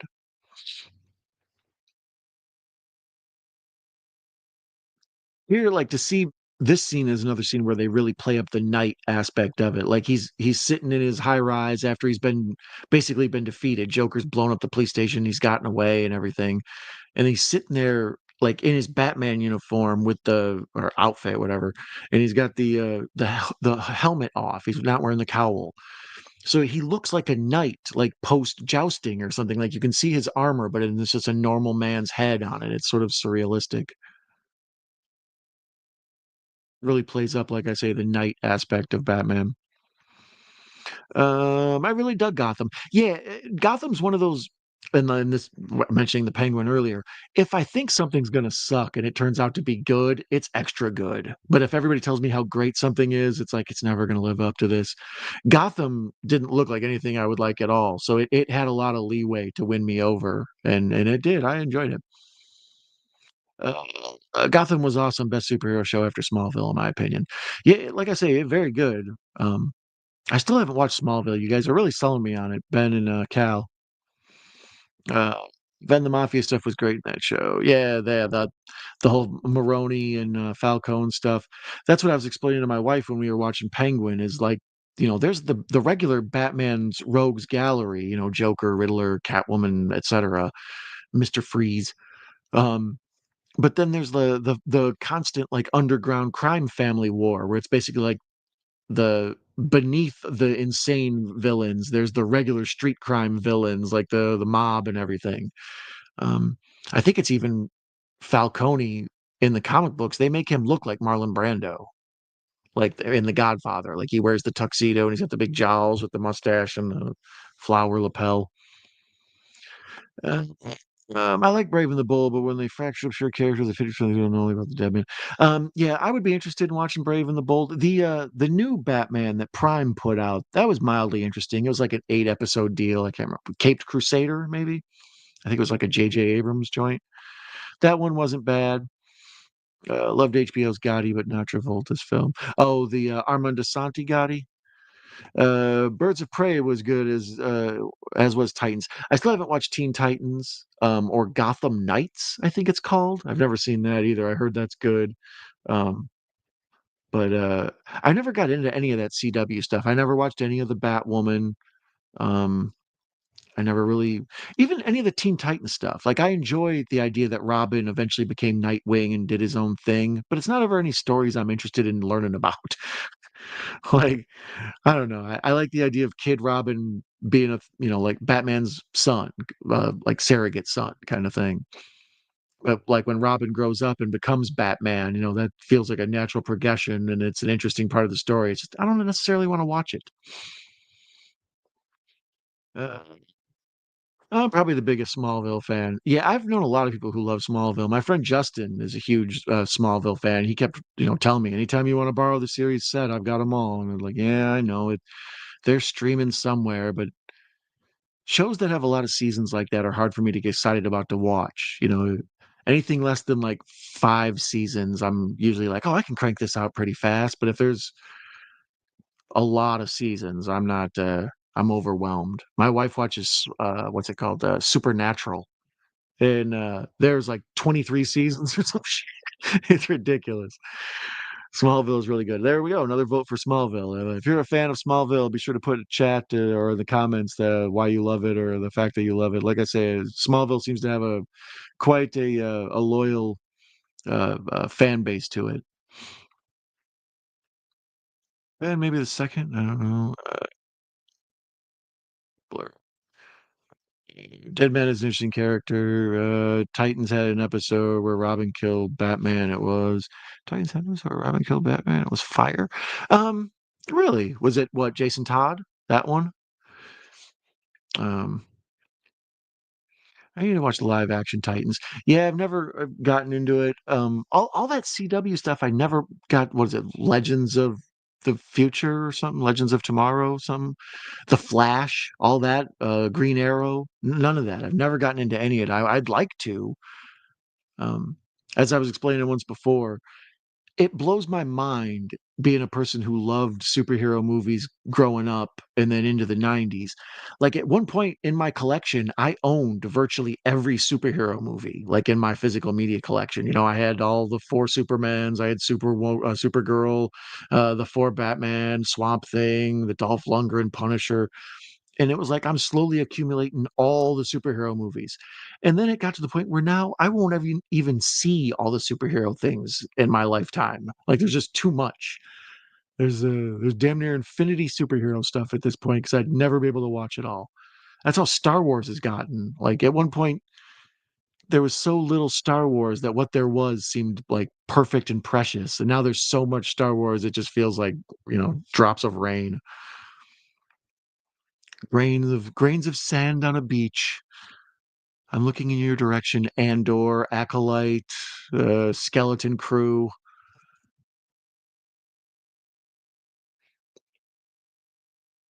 I really like Doom Patrol. Yeah, I heard Doom Patrol was good. I think Doom Patrol's on Max also. I think that was like a kind of a hidden down low one that people said was very good. Winchester, let's go. My second favorite show. I've never seen Winchester. Yeah, I tried to watch Supernatural, but after five, oh, he's talking about Supernatural Winchester. Yeah, gotcha. Yeah, I tried to watch Supernatural, but after 5 seasons, I still had over 100 episodes and quit. If I watch 4 episodes a day, it'd still take me 6 months to watch. Yeah, that's what I mean. Some shows, like I like when I binge series. Like right now, I'm trying to watch Succession. That's a tough one late at night. Succession. I'm trying to watch Succession with Brian Cox, and it's only like 4 seasons and it's like not too daunting at the idea of trying to get all those done. But yeah, jumping in on like she also watches House and I watch that with her sometimes. It's like how many ever seasons that is, 15 seasons or some nonsense. Some shows just feel like more than I would ever be able to get to. I'm overwhelmed at the prospect of starting them. Like, I'd like to go back and rewatch Lost. Lost was excellent television. I thought that was fantastic. But the idea of going back and watching 23 episodes per season or whatever is like, no way, man. So in this movie that I'm watching and not talking about, we're at the 146 mark. All the people are being brought into the hospital. So we know what's going to happen. Joker's going to be dressed up like a nurse and walk away from an explosion. It's pretty damn amazing and memorable. Uh, there's this old filmmaker, Howard Hawks, and I love him. He's brilliant, but he's like kind of the master to all the people that I consider to be my masters. You know, John Carpenter and Tarantino and all them all look up to Howard Hawks. And one of the things Hawk said was definition of a great film is 3 good scenes, no bad ones. Meaning like a handful of times where you like, ooh, this is good. And then at no point where you're like, this is boring and stupid. So this movie really doesn't have a lot of boring and stupid and has a whole bunch of, oh, this is good, like memorable scenes. And this is one of the memorable scenes. Him, Joker, dressed up in this nurse outfit. Hi, I'm a dog chasing cars. I wouldn't even know what to do if I caught one. Yeah, this CGI on Eckhart's face, where it's just completely burnt up and you can see the eyeball kind of floating around inside the eye socket and everything. It walks a fine line between being like grotesque and like so believable that it's almost too believable. Feels like he would die from an infection or something. I don't know. It looks painful. Where were we?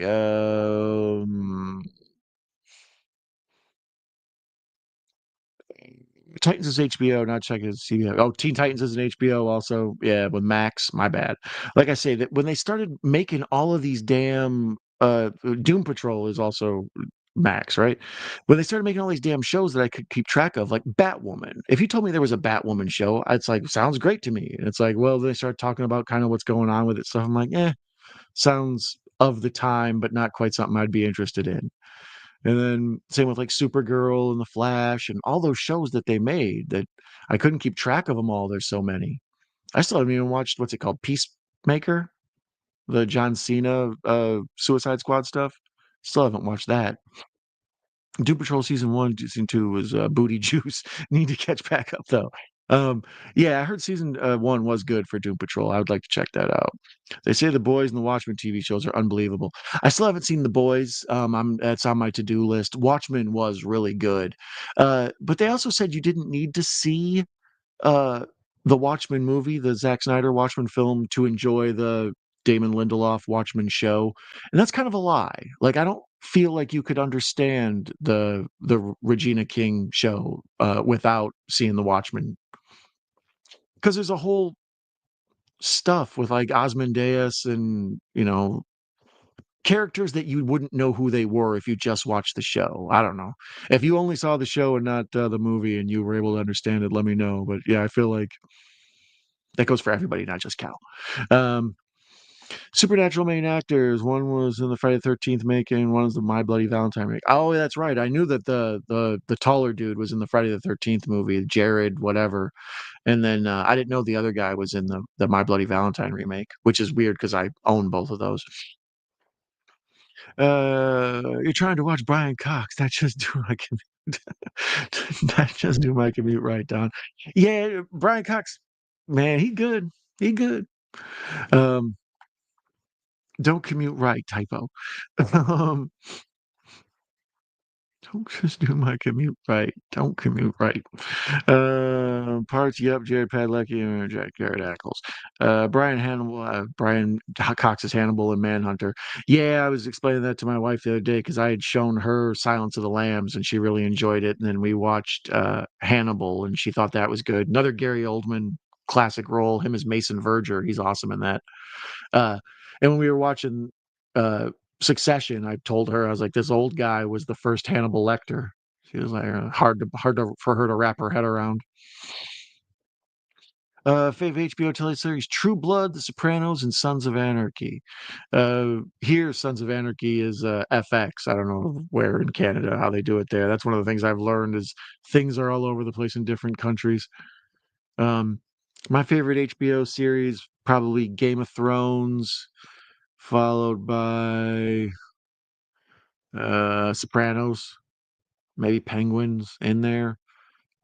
I really liked The Leftovers. The Leftovers is good. Deadwood is good. That's the thing with HBO. They're good about some quality TV programming. Even The Wire, The Wire is an acquired taste, but if you like it, you love it. And I enjoyed The Wire quite a damn bit. Ruby Rose is terrible. Couldn't watch Batwoman one day. Well, yeah, that's what I had kind of heard. That Ruby Rose is apparently very like controversial, or that people didn't like her or whatever. So it just seemed like something that wasn't necessarily made for me, or what I would be excited about for a show. But one day I'd like to see that secret Batwoman movie that got canceled, the one that nobody's ever going to see the light of day of. I have a feeling that'll end up in, bootleg copies will end up at Comic Cons at some point.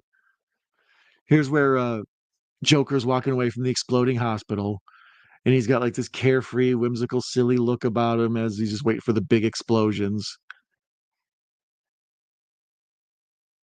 And he's also got I never noticed he's wearing a Harvey Dent for Mayor sticker on there.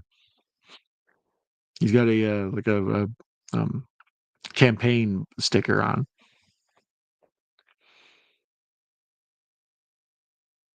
Gotham General Hospital. This is one of those this scene where we blow up this hospital and stuff. That's all like in the making of the this is a scene. Sorry, I was distracted by this. When this movie came out, it had an IMAX showing that was a big deal, and a lot of the movie was shot for IMAX specifically with IMAX cameras. A lot of it was shot with regular cinema cameras as well.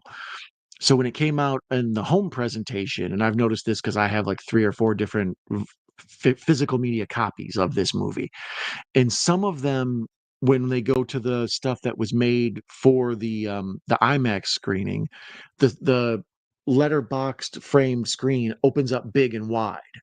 And then when it doesn't, when it's just regular, it just sits there letterbox. So some scenes, like the first 10 minutes, is generally all big full screen. The hotel or the hospital blowing up is like big screen. But then like the close-up dialogue stuff is all in like the 1.8 or 2.35 aspect ratio. Sorry, we got real deep in the woods on technical talk there, but I'm always fascinated by aspect ratios that change within movies. For it to be look thin, and then all of a sudden like the landscaping, all of a sudden it's big and explodes, and then shrinks back down. It's a definite choice in the presentation. This yeah, Anthony Michael Hall, right? The the nerdy kid from the Breakfast Club.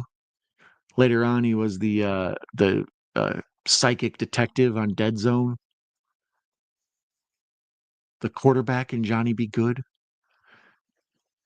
Yeah, here's where we see the whole uh elaborate like radar thing with using the cell phones to, track down where everybody is. Very complicated, and I'm not even sure I still understand it after seeing this movie like 20 times, but still. Um, let's see here. Love Storm of the Century. Yeah, I love Storm of the Century. My mom was watching it the other day on Hulu. She messaged me. She's like, "Have you ever seen Storm of the Century?" I was like, "Yeah, the old Stephen King thing is good." Westworld is my favorite HBO show for 2 seasons at least. Yeah, the first season was really good. I don't think I ever saw anything beyond that. Um, still haven't watched Boardwalk Empire. Um, like I said, The Leftovers was good. Um, The Watchmen and The Leftovers are very similar because they're made by the same showrunner, Lindelof, the guy that did Lost. Well, him and J.J. Abrams did Lost together. Um,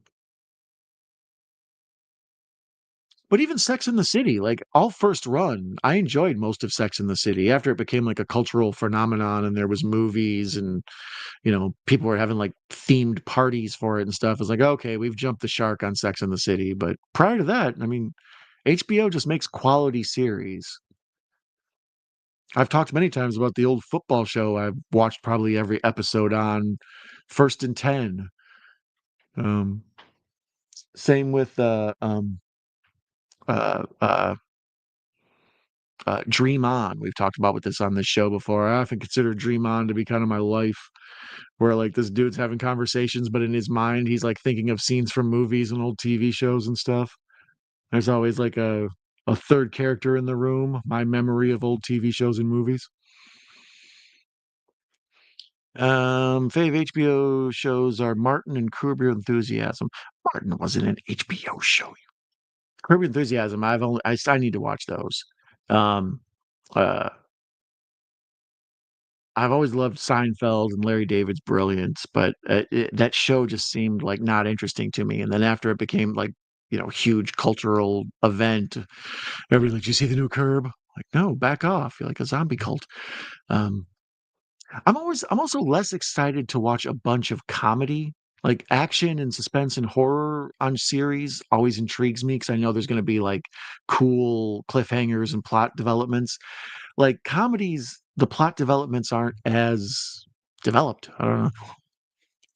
Yeah, so there's Chicago with the Green River. Speaking of the Green River, happy St. Patrick's Day to all of you. I believe it's on St. Patrick's Day, right? Let's see.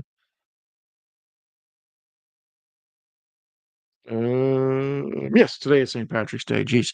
So, man, sometimes life be lifing, and I don't remember what day it is. So, happy St. Patrick's Day to you. Shiver me timbers and Blarney Stones and whatnot. Oh, that way, that's pirate talk. Never mind. Yeah, this mayor with the mascara. How can anybody take him seriously? I've read somewhere that that's actually not mascara. That's just the way his eyes look. But it clearly, unless he has black eyelids, that is mascara, bro. Don't come in here looking like Brett Michaels. Gary Oldman got us his voice in Hannibal. Oh yeah, the Mason Verger stuff in Hannibal. I have no clue about her blogs, but it was her acting for me. Yeah, I mean, her. I've never heard of her. I'd only seen her give interviews, and I know that like she's kind of at least the characters and most of the publicity, I should say. I've heard that she's talks about her politics and whatnot. That's Disney's going through the same thing with what's her name, Rachel, whatever, for the Snow White movie. Like everybody's all excited about this live action Snow White movie, but then the woman who's playing Snow White has been like a mess politically, like out in press junkets and stuff. So she's already turned off like half the audience into go seeing the movie. Any thoughts on JC's Ghost of Mars? I personally don't like Ghost of Mars, but I'd like to watch it again. Even though I've seen it like 3 or 4 times somehow. Every time I watch it, it's just terrible. But I love Pam Grier so much that I keep wanting to give it a chance. It's a good idea. It just needs to be remade. They should remake Ghost of Mars as a Netflix series or a Prime series. Episode 1, they're on their way to Mars. They get there. It's a mystery. They find out there's zombies there, etc. If it played out slow, it'd be better than it was basically Assault on Precinct 13 in space. The Wire was good too. Yeah, The Wire's. I was explaining to my wife about The Wire, what a weird phenomenon it is. It's like everybody agrees it's a good show, but everybody also kind of agrees you have to spend 2 or 3 seasons getting into it before you really love it. That's how Mad Men is too, apparently. I've never been able to crack Mad Men season 2. Usually around there, I just get too bored with it and quit watching. This whole thing too is amazing. All right, we're at the part now where we've got 2 boats, and then the one boat is full of prisoners, and the other boat is full of civilians, and they let the civilians. They have a bomb that can blow up the other boat. Each boat has a bomb that can blow up the other boat. So the villains can decide to blow up all the civilians, or the civilians can decide to blow up all the villains. And it's like this, I don't know, character study of humanity that ends up with an awesome cameo by Zeus. There he is, Tiny Liston, the what is he, the Supreme President or whatever in Fifth Element. Uh, Martin was HBO, but aired on Fox. Oh, Entourage was good too. Um, Yeah, I was gonna say I thought Martin was it was never on HBO. It was on Fox or the reruns were all over the place. But yeah, I believe it was probably owned by him. Uh, love the Kids Monster Telly Show, hilarious House of Frightenstein from Ontario, Canada. I was 15 when first watching 70 Fun. Um, never heard of it. Vincent Price was the host. That sounds good, actually. Gerard Butler is a great actor. I would agree. Random, but what do you think of Alien Romulus? That is random, and I do have an opinion. Um, I watched that one probably about a month ago, maybe. Um, it was good.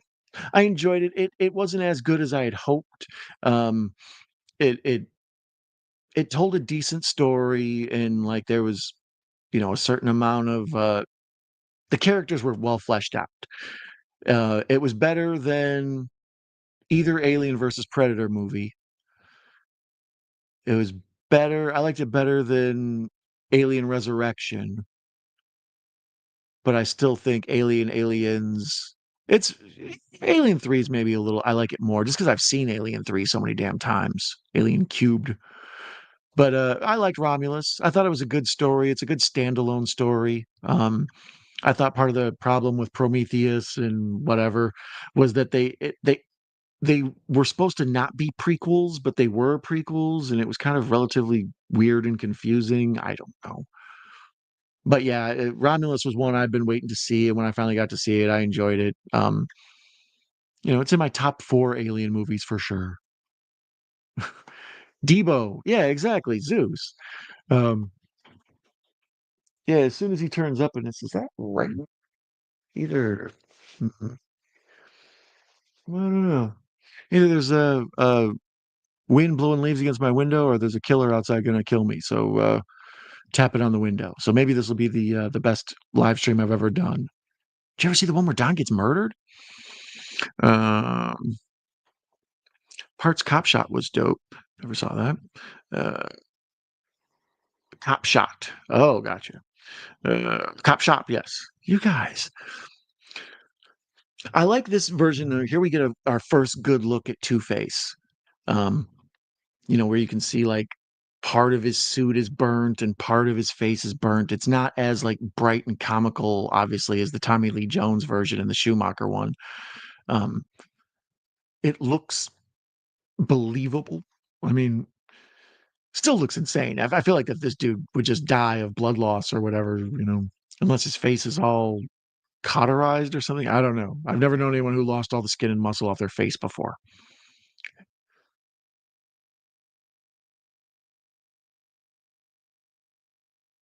And here we got the part where the Joker henchmen are holding the police hostage or whatever, and then we realize that really the Joker henchmen are actually the cops, except they're taped up.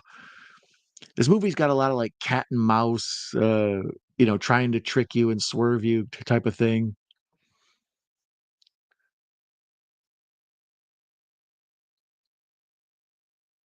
So yeah, here's where the people on the civilian boat are making their vote whether or not they should kill the people in the prison. And then there's the whole thing where Zeus is the voice of reason. Debo comes over. It's my bike, punk. Those men on that boat made their decision. Uh, it was good, but looks like Predator had better come back with Prey. Romulus was good, some stuff meh, but overall they used the stuff that we're supposed to use for Alien 5 and redid Resurrection stuff. Yeah, I mean, I thought the whole stuff with the girl and her brother, kind of a what do you call it, almost Blade Runnery or something. I enjoyed all that. Uh, I enjoyed the stuff where they were trying to rob. Basically, they were breaking into a house that was haunted. To cut to the point of what they were up to. They were going up to this spaceship to get stuff, and then they end up getting caught in this alien mess. I like that. I feel like too much is connected to the Wayland Watani or whatever and all that. It all has to go back and be connected, for generations. It's like some stuff could just be they found some damn aliens and the aliens attacked them.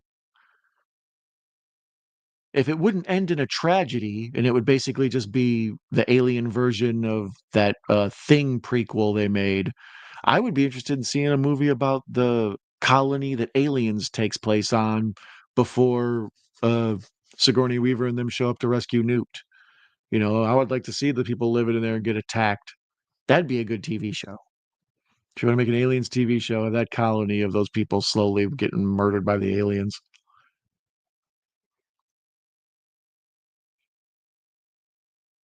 So there's the big reveal. The clowns are the hostages. John Doe has the upper hand.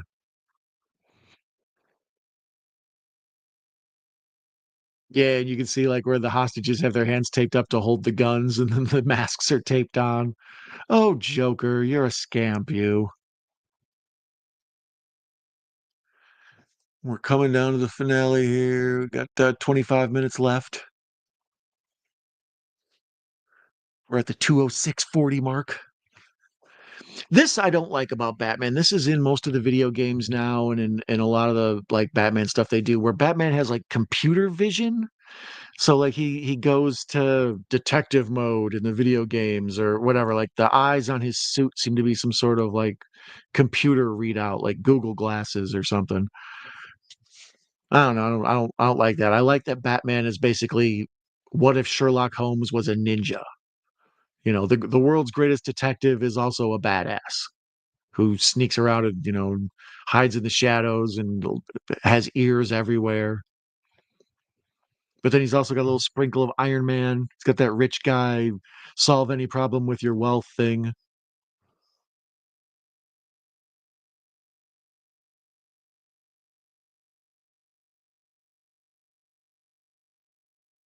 So yeah, here they're taking the votes. I want to know. I want a prequel about Debo in this movie. Like, what was up with Zeus? Why's he got that big scar on his face? What did he do to end up in Blackgate? That's the thing with Batman too. For the deep cut folks, there's most people often think Arkham is the only spot in for the bad guys. Like, no, Arkham is the mental insane asylum. That's where all the criminally insane go. The Blackgate is the prison. That's where usually the henchmen are and stuff. The low level thugs.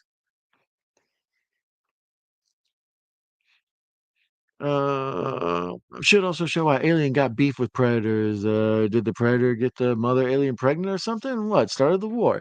Yeah, I'd be interested in more like deep cut Alien Predator stuff told differently. Um, I enjoyed that Predators movie with Adrian Brody, the one where they're on the Predator planet and Lawrence Fishburne's like a serial killer or whatever. Like, oh, that's good. Loved Cop Car with Kevin Bacon. Two boys steal his car and goes looking for them. Plus Death Sentence. Yeah, Death Sentence is very good. I still haven't seen Cop Car. It's been on my Netflix queue for like 5 years, something. I think it's that whole send the young warrior to hunt a lion thing. Yeah, that's like that's one of the things I liked about Prey is they also had the thing where the young folks in the tribe had to like go do their challenge against death or whatever, hunt an animal that hunts you. You know, I was trying to remember the other day. I was watching some. I think it's called like Man versus Alien or something like that. It was a net one I saw on Netflix, and you could tell it was a total like somebody wrote a movie for Predator, and then Predator just never made it, and they just decided the same way Zack Snyder's Rebel Moon was clearly a Star Wars movie, and they just made it into a different thing that's like kind of Star Wars-ish. That's how this is. It's like this dude goes camping to do a survival show, and an alien attacks him, and then he's got the two battle it out in the woods. It just felt like an unmade Alien movie to me, or an unmade Predator movie to me.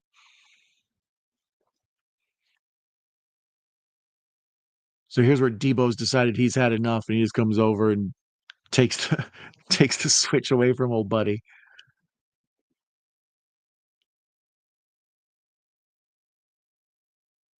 Shout out to Debo making Lazy Eye seem scary. Tiny Liston, Lister or Liston, Lister, right? Tiny Lister. Uh, Tiny Lister. He's really good in Jackie Brown. Also, he has like he plays Robert Forster's like henchman, the dude he does bail bonds with, and it's like as soon as he turns up, it's like, oh snap, Debo's here.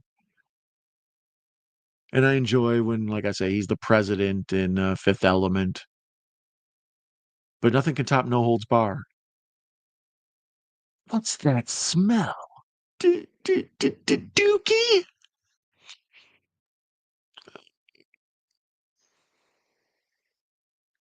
The young predator have to hunt the wild animals. Xenomorphs as a transfer to manhood. Yeah, I can see that. Is Netflix worth it? It depends. Most streaming services, I think they're only worth it for a couple months, unless they have a program that you really enjoy. That's like, you know, coming up and there's more you want to see.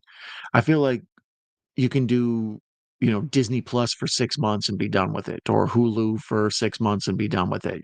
3, 4 months should be fine. So, like Max, you can probably get HBO Max, and if you just watched Max stuff for like 2, 3 months, you could crank out all the Sopranos and Deadwoods and Boardwalk Empires and all that. And then after you've seen all that, then move on to Netflix and do Stranger Things and Ozark and Narcos and but for the long haul, keep for years and years, probably not. You can turn it off for months at a time, I would think. Critters was fire, so underrated. I needed a sequel to that. Eric Foreman is a serial killer. Yeah, next thing you know, Fez will be a Rambo character. Yeah, I know. That's what I meant. That one caught me off guard. Like the whole like I'd heard it was good, and I heard Robert Rodriguez was gonna do a Predator movie, and then he handed it off to like whoever. Um, so I was discouraged right away. I was like, oh, I was looking forward to the Robert Rodriguez Predator movie, and then yeah, it still held my interest. The Adrian Brody one. Star Crash is a Star Wars ripoff. There are a million Star Wars ripoffs. So Alien vs Predator was meh, but AVT part garbage. Oh, for sure. Requiem. Requiem sucked. The first one, the purple one, the one with Lance Henriksen in the pyramid up in the Frozen and all that, the snow. I liked all that. It was cool. It wasn't a great movie, but at least it was fun and different. It was a novelty to see Alien versus Predator. But Requiem, woo, especially Requiem, not as bad as that what was it? Predator? Or is it The Predator? Predator is Arnold Schwarzenegger. The Predator is the 2017 one or whatever with Key from Key and Peele. I think that one had Thomas Jane too. Man, that's it. Talk about booty Jews. There's your booty Jews. Whew. So here's the part where Batman catches Joker and then he um, strings him up by his heels or whatever, by his ankles, and he's dangling there upside down. And he says, "When an unstoppable force meets an immovable object, you are truly incorruptible, aren't you?" And it does this cool thing where he's hanging upside down and dangling, and his hair's going upside down and everything, and his jacket's hanging upside down. But then the camera turns, so now he's right side up and talking to us, but his hair's blowing in the wind and his jacket's blowing up behind him.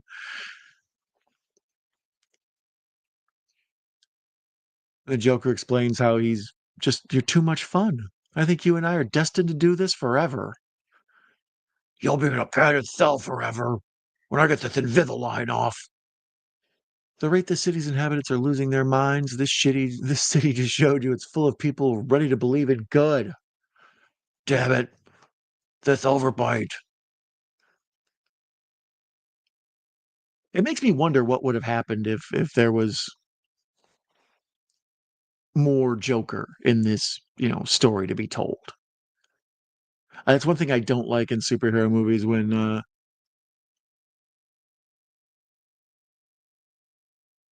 sorry, I just keep being captivated by this upside down Heath Ledger performance. Like he clearly had to do this while he's hanging upside down and the blood's rushing into his head. And he's given this like pained, overly dramatic, kind of whiny, you know. um, Fifth Element, aka Outer Roll, Gary Oldman, Fez did a great Freddie Mercury. Still waiting on that Robert Rodriguez RoboCop. They were talking about supposedly direct sequel to the first movie. I I enjoy Robert Rodriguez, so I'd watch him do anything. I know he did like some Boba Fett or what he's like Mandalorian stuff or whatever. Um, you know, it, I didn't know there was a new Spy Kids. When I saw that, I was like, "There's another group of Spy Kids." So I don't know. Robert Rodriguez used to be one of my favorite directors of all time, and now like he's done so much stuff I haven't even kept up on. Shorts. You ever see Shorts? I think I saw it like once. Harvey's my ace in a hole.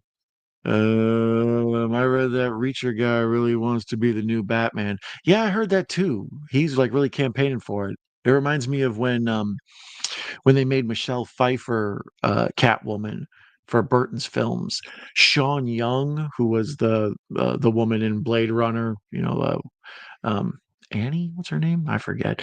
But Sean Young was like, she was in, a ton of stuff. She was popular in the late 80s. She was in what, The Presidio with Kevin Costner, I think, maybe. Um, she wanted to be Catwoman really bad. She went like on some talk show, Joan Rivers show or something, dressed up as Catwoman and sleeking around and carrying a whip. And like sometimes these actors just really campaign for roles. I remember one time seeing Keanu Reeves on Arsenio Hall. Tells you how old that interview was. And Keanu said, "Right now, I'm really hoping to land this kind of sci-fi kung fu movie." And I remember thinking, that sounds terrible. And didn't Johnny Mnemonic just flop? And then, of course, it turned out to be The Matrix. So before The Matrix ever came out, Keanu knew that shit was going to be good.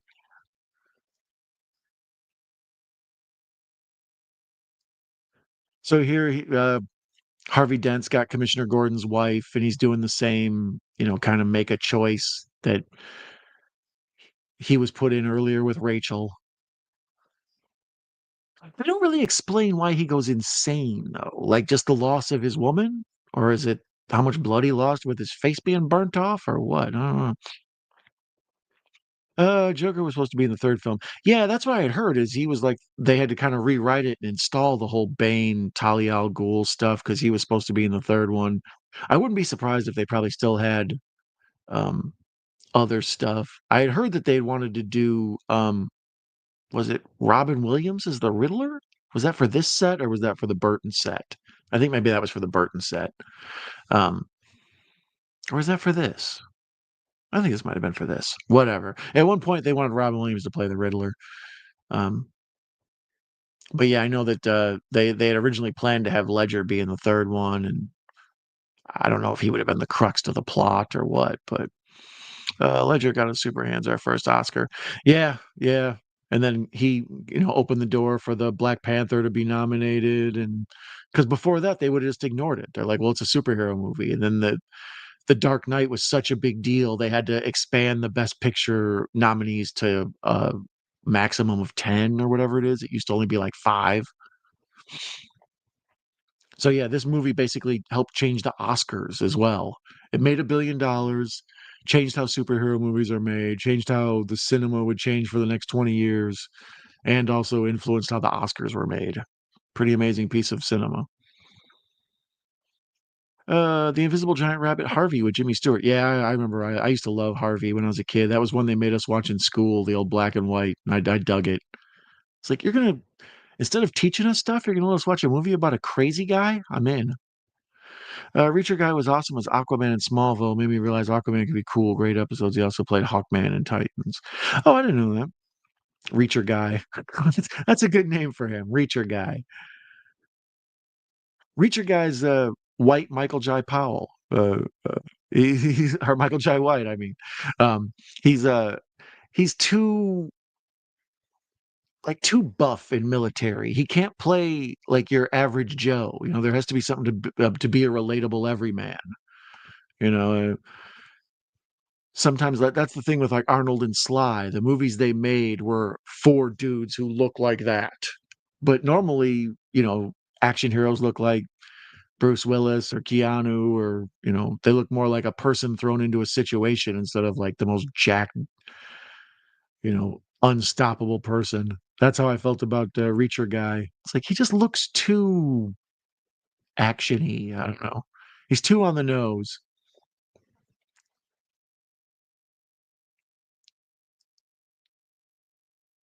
So there's where Batman saves Gordon's kid at the expense of himself and falls through and like cracks his body all up. I don't think they say he breaks his back, but he basically does. It's like the end of Halloween. Gordon's like Loomis. He looks over and sees Batman, and then Batman has to escape.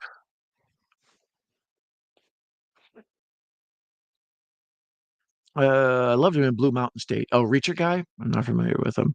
I'd rather Jensen Ackles as Batman, even though he'd be better as Hal Jordan or Red Hood. I could see him as Hal Jordan. They dangled Robin as his Joker to make Jack Nicholson take it serious. Seems like it hurt his feelings. They always talk to him for being the Riddler. Um, yeah, I was gonna say I couldn't remember who they wanted it. there was posters floating around of like Robin Williams as the Joker. I think they were some internet stuff, but so here they kill off Harvey Dent. I'm torn on that. Like, in the comic books, the idea is that, especially with Batman, he keeps sending the criminals back to Arkham or back into the criminal corrections system. And then they end up getting back out in the street and he has to fight them all over again. And it just goes around and round and round. But in the movies, it's always like he's forever killing off his villains in like one film. Oh, remember that time I killed the Joker? Remember that time I killed Two-Face? Remember when Penguin died? It's like, nah, you're supposed to, you know, it's gonna seem like they die, and then they end up going to Arkham, and then oh, the Riddler's out again. Oh, when will those damn parole boards ever learn? Or you live long enough to see yourself become the villain. There it is. You either die a hero or live long enough to see yourself become the villain.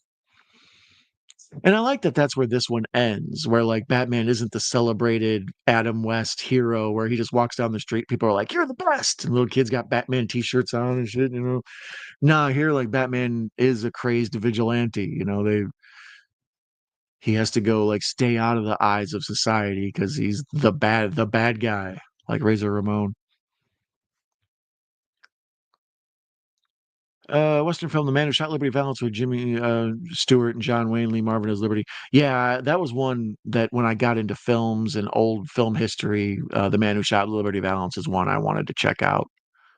High Noon, um, of course, the um, spaghetti western stuff with Sergio Leone. A lot of those old westerns, awesome.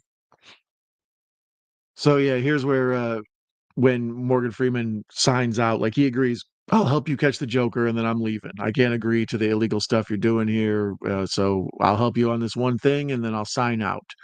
So when he signs out to quit his job for Wayne, the Wayne Corporation, you see all the computers like blow up, and Lucius Fox has like his faith in Batman restored. Like, he doesn't want to believe that he's going into the down the road of being a bad guy.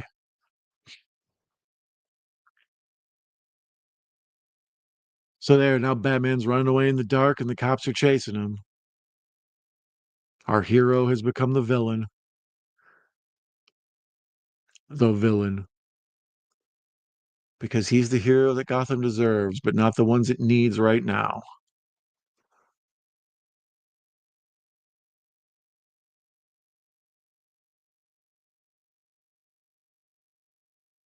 And there he hops on the bat cycle and he's up skis. And then here we are back in the Chicago highways. I lived around the Chicago area when they were filming this, and they would report like on local talk radio in the morning or local news reports like last night, such and such was shut down as they filmed the new Batman movie on certain parts. So there it is. Christopher Nolan's The Dark Knight. Batman runs off and drives his motorcycle, the bat cycle, off into the light. Story by Christopher Nolan and David Goyer. Produced by Emma Thomas. Whoever thought you'd see Emma Thomas as an executive producer on a damn superhero movie? Have Insomnia DVD, big Pacino fan. Yeah, I've still never seen the original Insomnia. What is it, like Swedish or Finnish or some Norwegian? Um, Robin Williams was always a dream casting with a Nolan tone image that he did with Insomnia or Laura as a Riddler in a Nolan film, classic in the making. Pacino is the man. Film where Robin runs a camera shop. Robin. Yeah, the what is it? 1 Hour Photo, I think it's called. Um, so music by Hans Zimmer, et cetera, et cetera. That's been the amazing, outstanding, awesome on multiple levels Dark Knight, starring Christian Bale, directed by Christopher Nolan.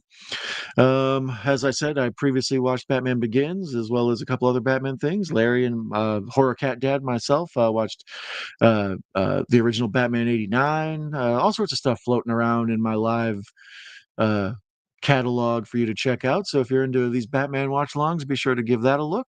Otherwise, I thank all the people in the chat who hung out. My buddy Patrick, Kal-El, Ben Grimm, always the man. Um, uh, folks far and wide being here tonight, and I appreciate it. Sorry, I got distracted. These credits, something about how they do these slow, like giving everybody their due. Like if there's only three names at a time while the credits are going on, it's kind of hard not to get your get your spotlight. Um, but yeah, that will do it for tonight's show. I thank you for hanging out with me and watching another Batman picture, my favorite superhero, the king of the late night superheroes.